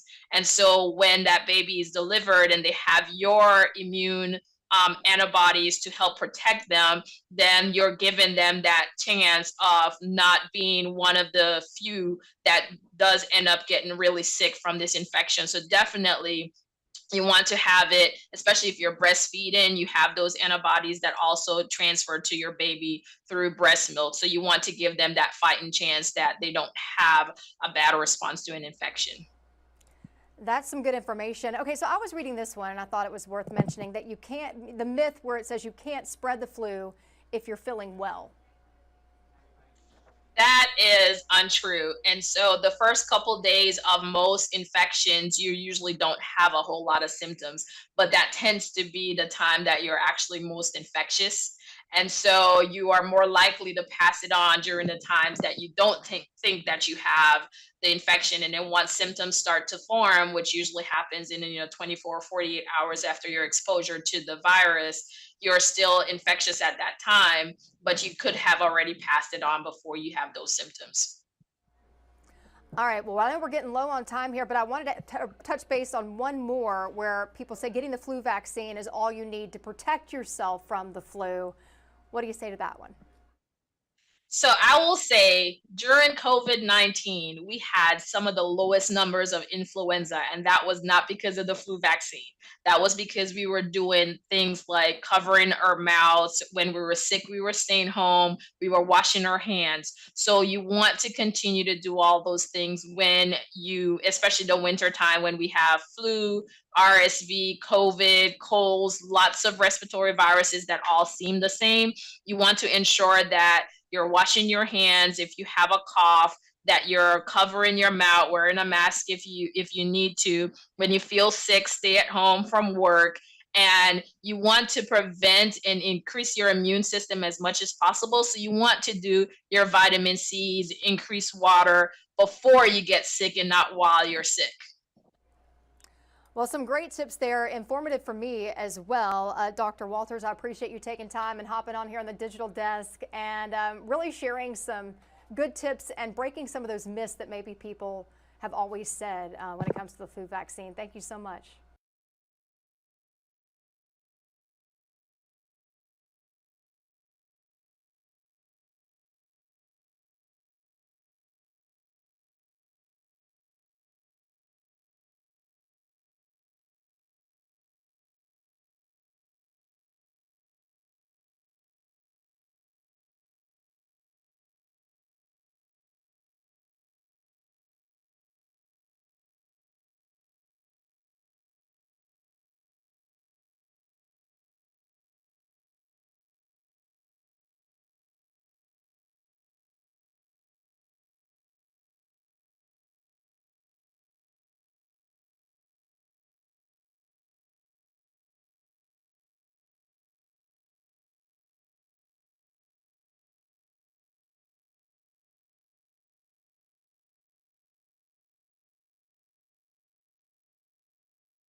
Okay, let's talk about some Shelby County leaders rallying later today in support of Native Memphian that we are showing you. Here was released nearly a year ago from prison, but has been ordered to complete his sentence. And we're talking about 55-year-old Courtney Anderson.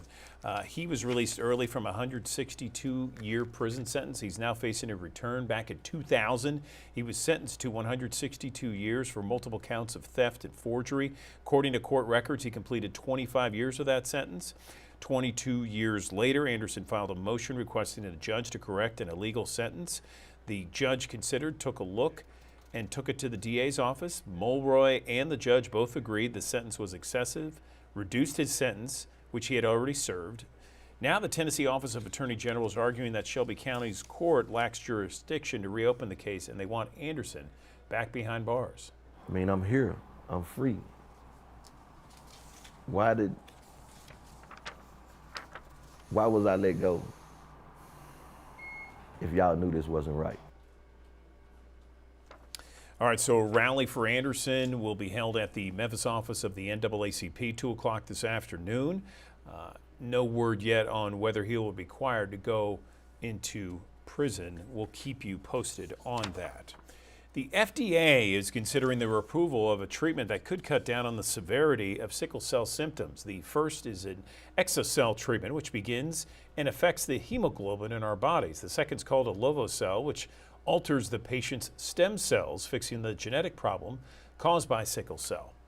The pill that you take, it's a long process. In total, it takes almost a year for that whole procedure to take place. Now, at the end of that year, people feel fantastic and it's really an amazing therapy, but it certainly isn't easy. And unfortunately, it is also very expensive. Yeah, these aren't cures, but doctors believe it does reduce crisis symptoms. All right, the time change can be very challenging, especially for those who have Alzheimer's disease and dementia. Sundowning symptoms include difficulty sleeping, anxiety, hallucinations, and disorientation.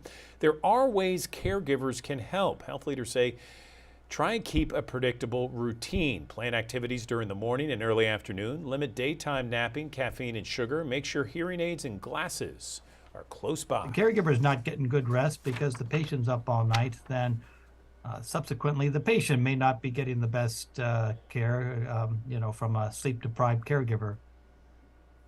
Yeah, the Alzheimer's Association says it's so important that a person with dementia get plenty of rest. Also spend time outside in sunlight during the day, if at all possible.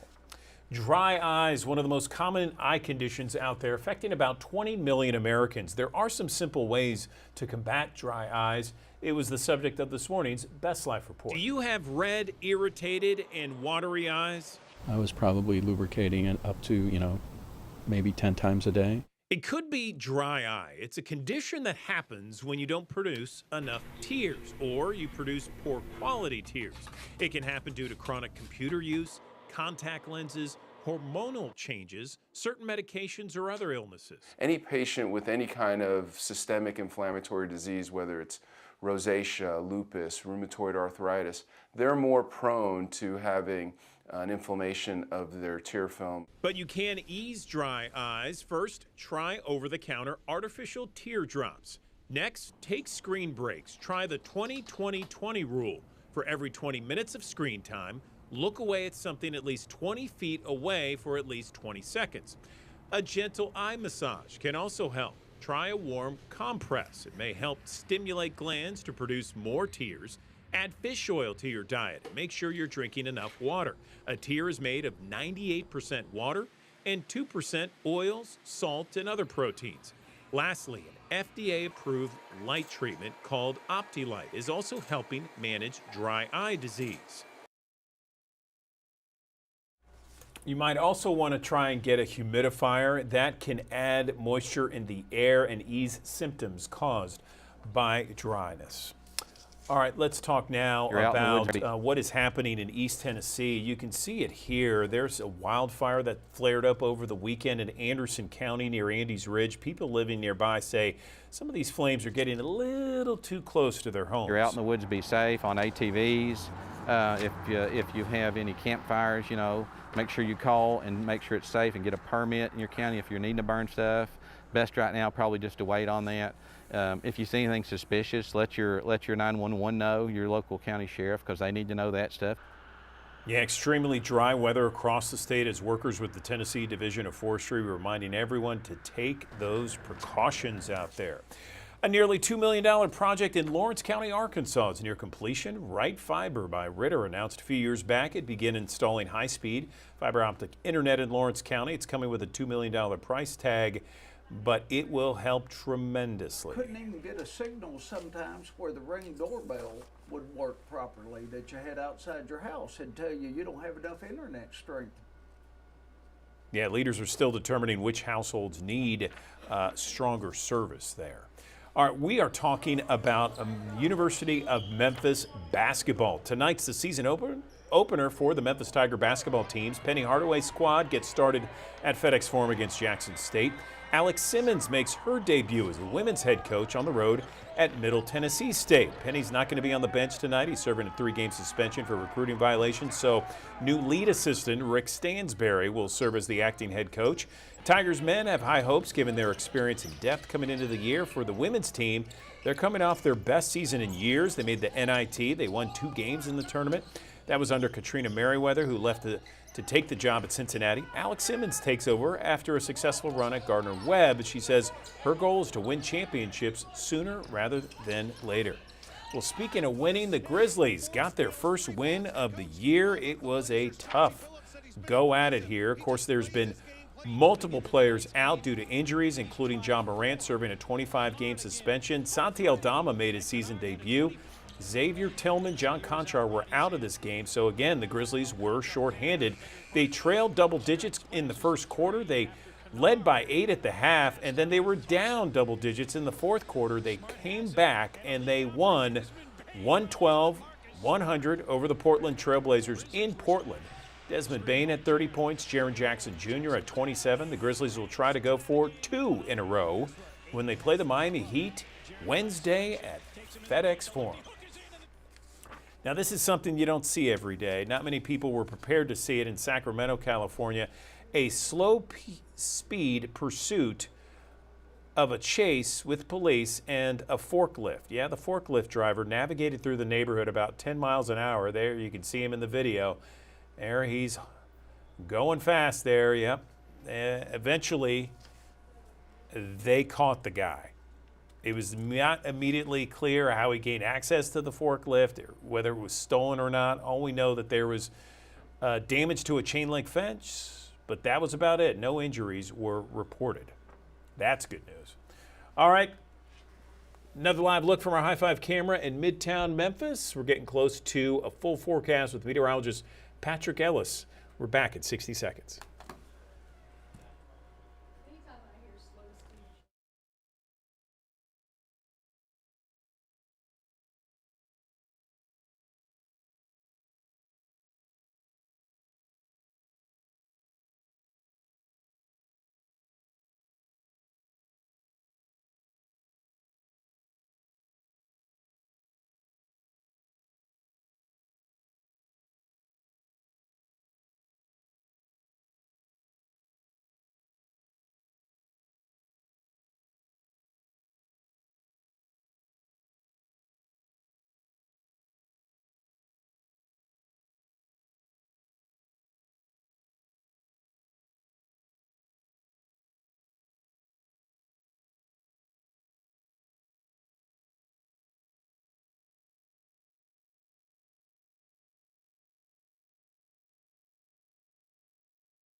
Good morning, everyone. Andrew Douglas in the Action News 5 Digital Desk. We want to tell you about the Orpheum Theater downtown, such a great staple for Memphis and the Mid-South. Well, they have announced the return of Camp Say. Now, this is a free 2-day camp for young people who stutter, and it's from ages 8 through 18. I want to bring in someone who can talk more about this camp. I'm joined now by Jennifer McGrath. She is Orpheum Vice President.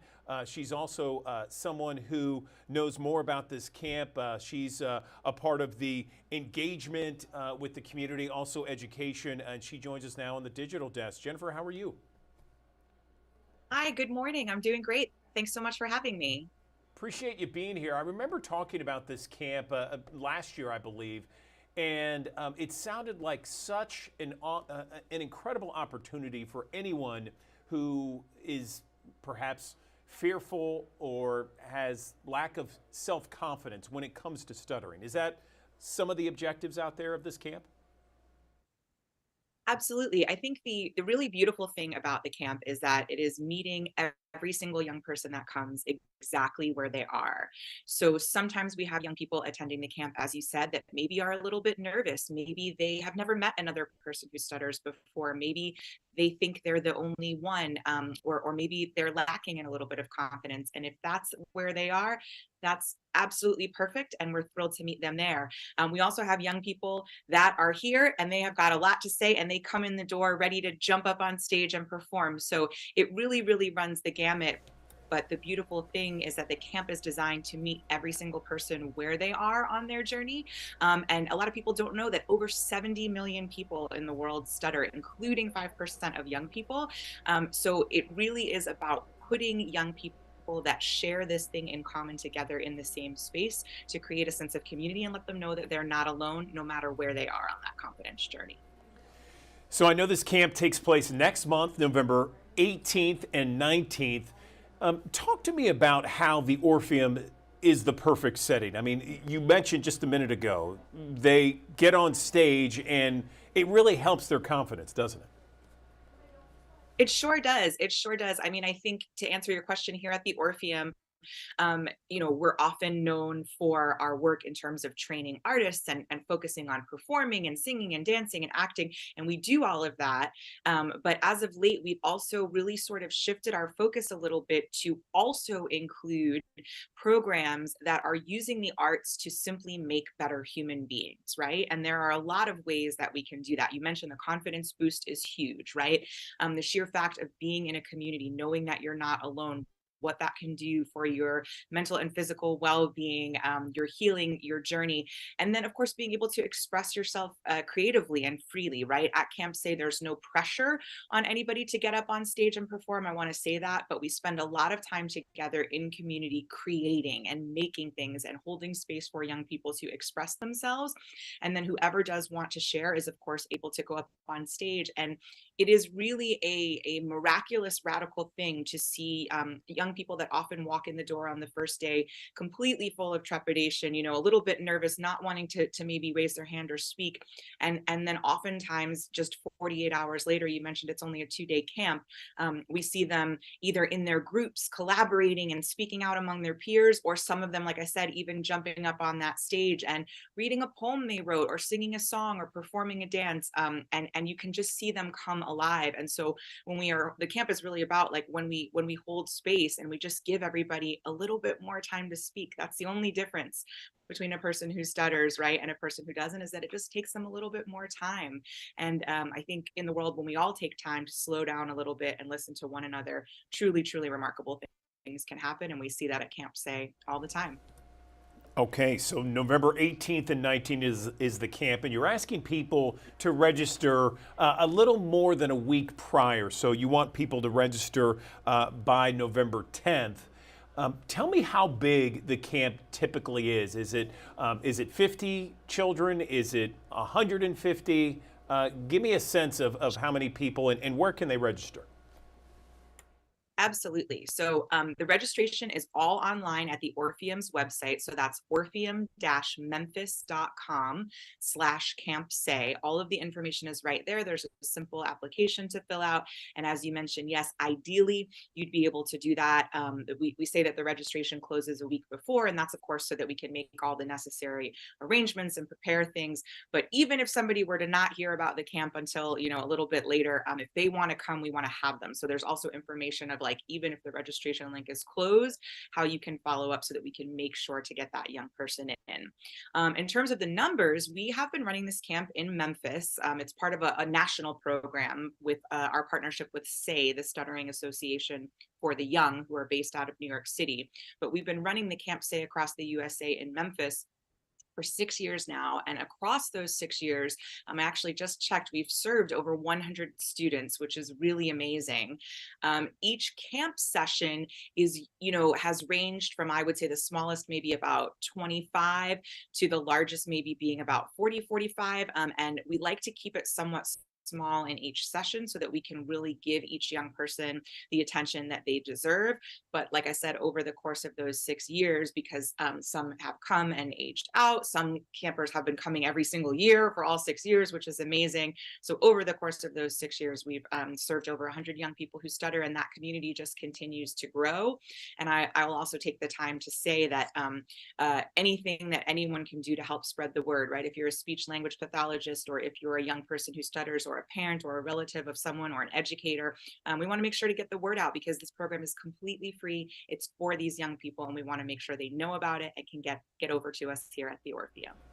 Okay, Jennifer McGrath, we appreciate your time. Again, this camp totally free as well, November 18th and 19th at the Halloran Center in downtown Memphis.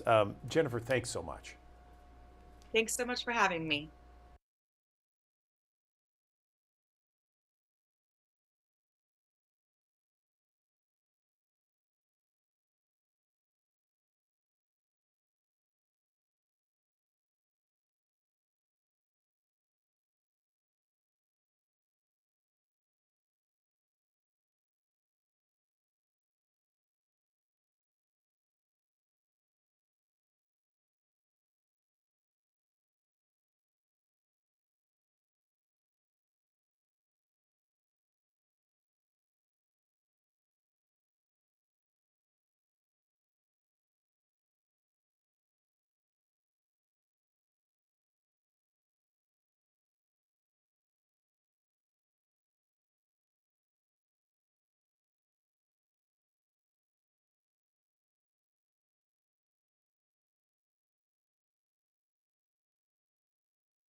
Thanks for joining us here on Action News 5's Digital Desk. Today, near record warmth across the Mid-South.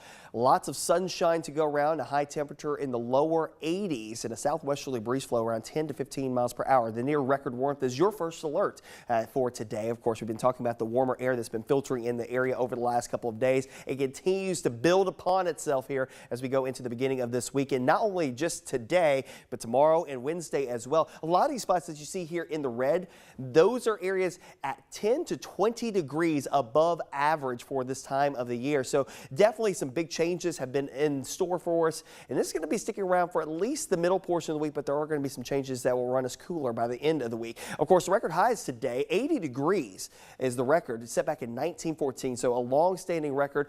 We'll go for a high of 82 today. 82 for a high tomorrow. The record high back in 2005, 83. Same thing on Wednesday. We may fall short because of some more clouds building into the skies. All days here will probably be a bit on the breezier side, that warm southwesterly breeze flow coming in off of the Gulf of Mexico.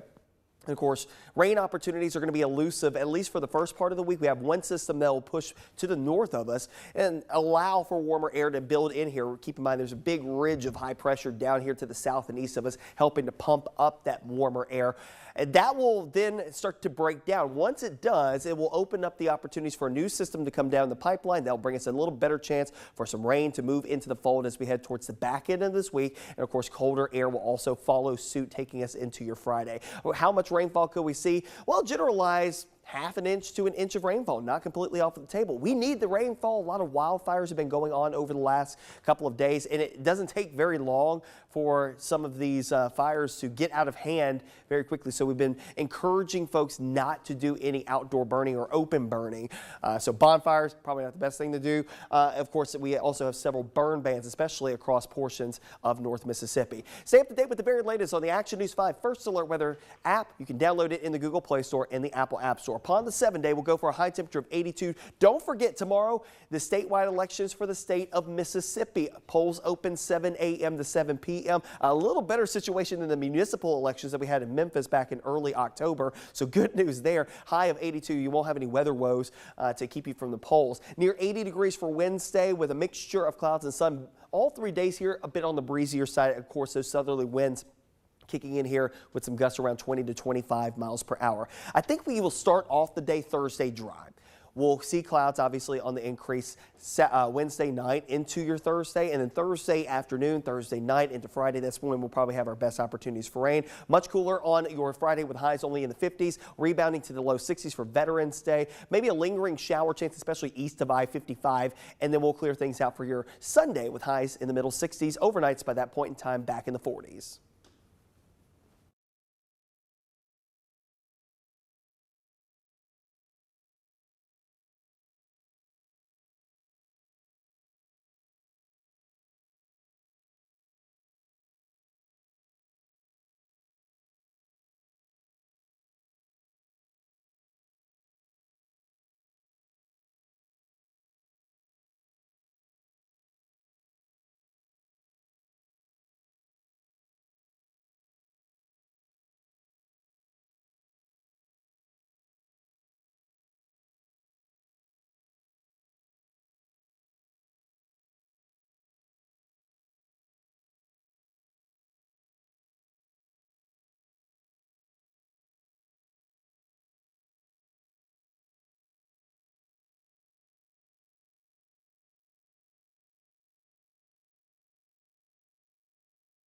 All right, let's switch gears now and talk about an issue that unfortunately has a real impact in our community. Children affected by gun violence. Here to talk with us more about that and shed some light on this issue is Dr. Derek Kelly. He's pediatric orthopedic surgeon with Campbell Clinic. Dr. Kelly, good morning to you. Tell me how, unfortunately, how prevalent this is, pediatric gun violence. Good morning. Well, good morning. Yeah, thanks for getting with us this morning to talk about this. For the third year in a row, the CDC has released their stats on pediatric gun violence, and it's the third year in a row it's the #1 killer of children in the United States, even above cancer and car accidents. We're certainly seeing that trend in the Mid-South. We're on track for this to be the highest number of pediatric gunshots that we've seen in the last decade in 2023. That is awful. I mean, it's so disappointing and depressing to hear that. Locally, how does that play out? I mean, Memphis certainly is unfortunately a place that sees a lot of gun violence and unfortunately an increasing amount of children who are victims of gunshots, right? Yes, of course. And I talk to colleagues all around the country. I'm involved in a number of research groups that are looking at this on a national level. And although it is prevalent in Memphis, we are not alone in this. This is a nationwide problem. Okay, let's talk a little bit about some of the issues associated with it. And the one area I want to start with is both the physical injuries and then we can go into the mental injuries as well, the mental toll. First off, what type of physical injuries do you typically see in children who've unfortunately been shot? Well, it is very unfortunate because we see all types of injuries here. Now, I'm a pediatric orthopedic surgeon, so I deal with spines and bones and joints. So a lot of the injuries that I take care are fractures of the bones that are struck by bullets or spine injuries. But my colleagues here take care of head injuries, brain injuries, chest and abdomen injuries. We see a large enough volume here that we're actually studying these injuries based on the region of the body that are harmed to see if there are certain regions that are injured more oftenly. For example, suicide injuries tend to be head injuries, accidents tend to be hands and feet, but we see it all over the body and in all ages. Dr. Kelly, thanks for all that you do to help our kids in the community recover from such awful injuries. Tell me about the emotional toll, the mental injuries that you see from your vantage point. Yeah, we're seeing this even more and more as our numbers rise, and we've actually instituted programs here to address this. From the time the children hit the emergency room, we have our psychologists and psychiatrists working with them. We follow them through their recovery period. What we really don't know is the long-term implications psychologically to these children and families. We're hoping to learn about that in time, but those studies are still ongoing. It has to be a long-term effect. We just don't know to what degree. Dr. Kelly, we have thousands of people that watch us here on the Action News 5 digital desk each and every morning. What would you like them to know about this issue of gun violence affecting children that you haven't stated really at this point? Well, this is certainly a multifactorial issue.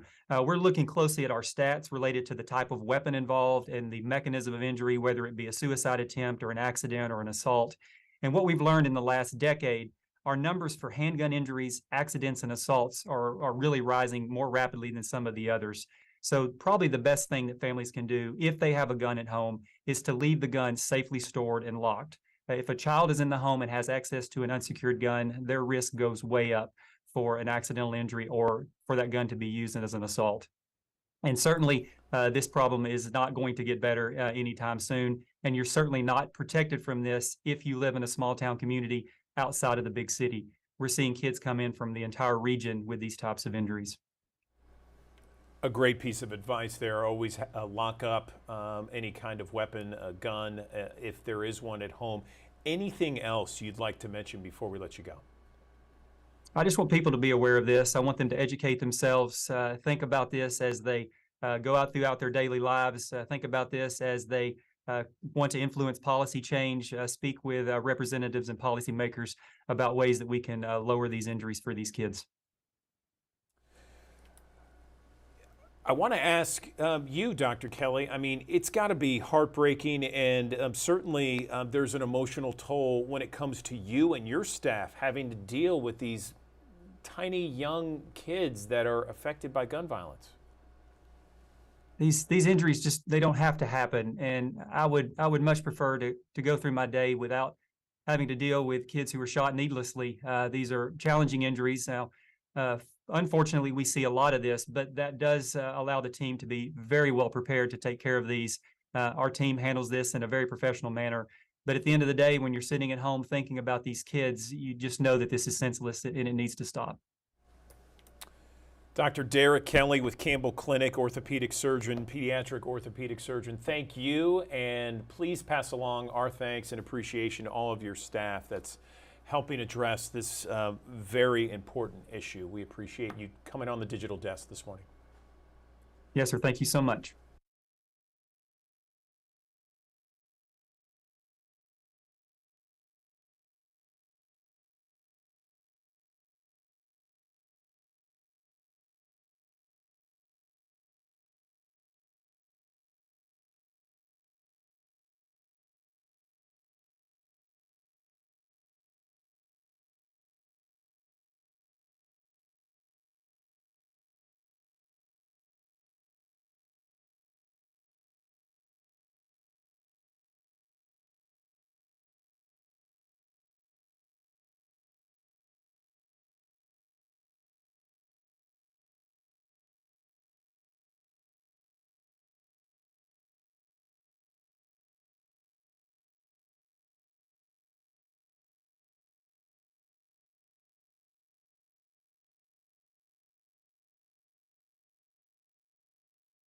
Good morning, everyone. Andrew Douglas here in the Action News 5 Digital Desk. I'm very much looking forward to this next interview because if you've been on Instagram, if you've been on Facebook, and you've looked at influential sites here and there, you look at one of the most influential sites in Memphis, it is Unapologetically Memphis. And I am joined right now, happy to say, by Marcus Cooks, who runs Unapologetically Memphis. He is joining us on the Action News 5 Digital Desk. Marcus, how are you? Pretty good, pretty good. How about yourself? I'm doing great. Thanks so much for joining us. So I want to ask you about Unapologetically Memphis. How was it born? Where did the idea come from, and how long has it been? It started in July 2019. And I really cranked it up right before the pandemic hit. When the pandemic hit, I started just full-time pressing Unapologetically Memphis. But the idea came from just riding around the city and seeing all the good things that the city had, and I feel like people weren't acknowledging those things. So I started saying, okay, I'm gonna start posting about the things that's in the city that's good that people really don't talk about. So, Marcus, was it the reason why you started it? Was it just to post things that were good or things that people weren't talking about? Give me more of what some of the reasons behind the reason you started it. I started because we see so much negativity in the city, and I wanted to, like I said, push some more positive things and show some places that people weren't going or didn't recognize that was there in the city. So that's how Unapologetic Memphis started. Just want to show love all around the city.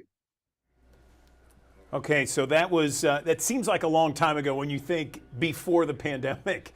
Tell me about your perspective now. How has it changed from the moment that you first came up with the idea and where we are today in 2023? How's it changed?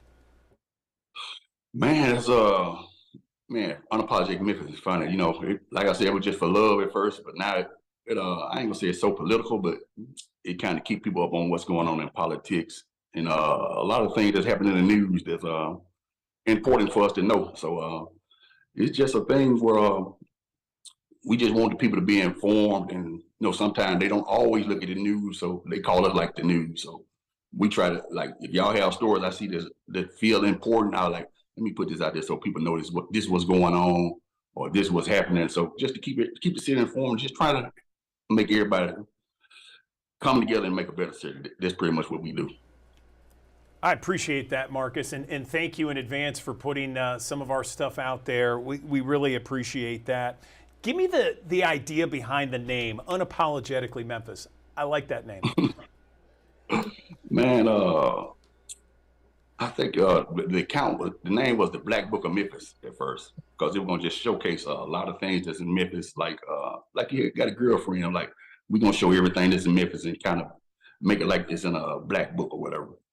But I was just going through the internet one day and I was like, I seen Unapologetically Black, and I was like, Unapologetically Memphis, and I like, that sound much better to me. So I like, it's just how Unapologetically Memphis started. Like, I like Unapologetically Memphis, it sound good, and everybody loves the name. Oh yeah, for sure, for sure. Tell me a little bit about yourself, Marcus. Where'd you grow up? Where'd you go to high school? Oh, boy, this is going to be the funny part. So I grew up, I was born, my first residence known was Orange Mound. So before my mom and dad split, I stayed in Orange Mound for about 3 years. They split. Ended up, my grandparents stayed in Olive Branch. So lived in Olive Branch for a while, started going to Olive Branch School. And just back and forth from Olive Branch School. My mom stayed in Whitehaven and dad stayed in Caperville. So I'd be back and forth on the weekends to either one of their houses. So to keep a common ground, I stayed with my grandparents and ended up graduating from Olive Branch High School. So when I got to Olive Branch High School, I liked my friends. And instead of going to Whitehaven, I stayed in Olive Branch. My sister graduated from Whitehaven, but I stayed in Olive Branch because I just wanted to keep the same friends I had grew up with. That's cool. I love it. So, I mean, you're like, I mean, it's all Memphis and parts of the Mid-South. You're really encompassing it all. Tell me about the goal of your site and how that's evolved over time. It must have been different when you first started it and where it is today, and perhaps maybe what you want it to be eventually. Man, it's a constantly evolving thing. I get so many issues sent to the DM that I was like, man, I didn't know we had that much reach that people would feel like we can get it to the people so much. But it's always evolving. Like I know the things like us trying to do a festival. You know, the Memphis in May Festival. They canceled it for the 2024. So people reached out like want us to do festivals and just throw kind of events that's family oriented in the city. So it's just like I said, just trying to make Memphis a family again. You know, everybody. You know, my hat say make Memphis safe again. Everybody like Memphis never been safe. I was like, it wasn't, but it was better. It wasn't this. We had some good times in Memphis. I say late 90s, 2000s. Man, I had the time of my life in Memphis. Oh yeah, for sure, absolutely. I mean, it wasn't that long ago where we had homicide rate that was under 100 for the year. 100 for the year, and now it's routinely over 300. This has now become a full-time job for you. Did you ever imagine it would get this big? Man, it's good to make your hobby turn into your job. So I was like, no, I didn't imagine it being this. I just had an idea. I shot to my friends and a few of my family members. I was like, man, I'm gonna go ahead with this because I feel like it's something good that the city need. And man, it just turned into what it is now and just steady growing. Let me ask you what some of the feedback has been. Has it been all positive? Has it been negative? Share it with me. When I get out in the streets or whatever, people usually be like, they glad what we doing with Unapologetically Memphis, and just tell me to keep going. You know, it's good encouragement because sometimes I do have negativity in like my DMs, but it ain't that much. But you know, it don't take many negative thoughts to be like, man, do I need to keep doing this or am I making the right choice? But everybody like I was surprised Lane Whitaker and all them guys, they came, you know, we did Sneak Fest this weekend. So a lot of them came and like, man, appreciate what you're doing. Keep doing it. Love it. So that little encouragement keep me doing it. I think everyone loves the name. People check your site several times a day. It's certainly influential. And congratulations to you for doing all that. We appreciate your feedback or your comments rather, and love hearing the feedback from everyone. And just looking forward to seeing how it evolves over time. Anything else you want to say to perhaps people who are watching who go to your site pretty frequently? Man, like I said, man, just make Memphis safe again, man. Let's start loving each other. And like I said, support the new mayor. I think he got some good things coming for the city. I know we're supposed to sit down and talk about some things. So just like I said, let's make Memphis great. I love it. Let's make Memphis great. Marcus Cook, Unapologetically Memphis. We really appreciate your time this morning. Thanks very much, and congratulations on the site. All right, y'all have a good day. Big Memphis. All right, you do the same. Take care. Right now, I want to talk about the news, and the news is difficult at times, even to process for adults. I mean, we're talking about locally, nationally, internationally. It can be pretty intense and certainly pretty heavy. So what do you do when it comes to explaining to your children about some of the news and the world events that we're dealing with right now? Well, I mean, it's good to shield them from a lot of that, but if they start asking questions, how do you deal with all that? Well, we're joined right now by someone who's going to give us some advice, some of the best ways to deal with that. Licensed grief and trauma therapist, new author Gina Moffa, joining us now on the Action News 5 digital desk. Gina, thank you so much for joining us here. It's a difficult question. What do we do when we try to explain something that maybe our kids have seen a partial amount, but they're not really sure? How do we handle all that? Good morning. Good morning. Thank you for having me.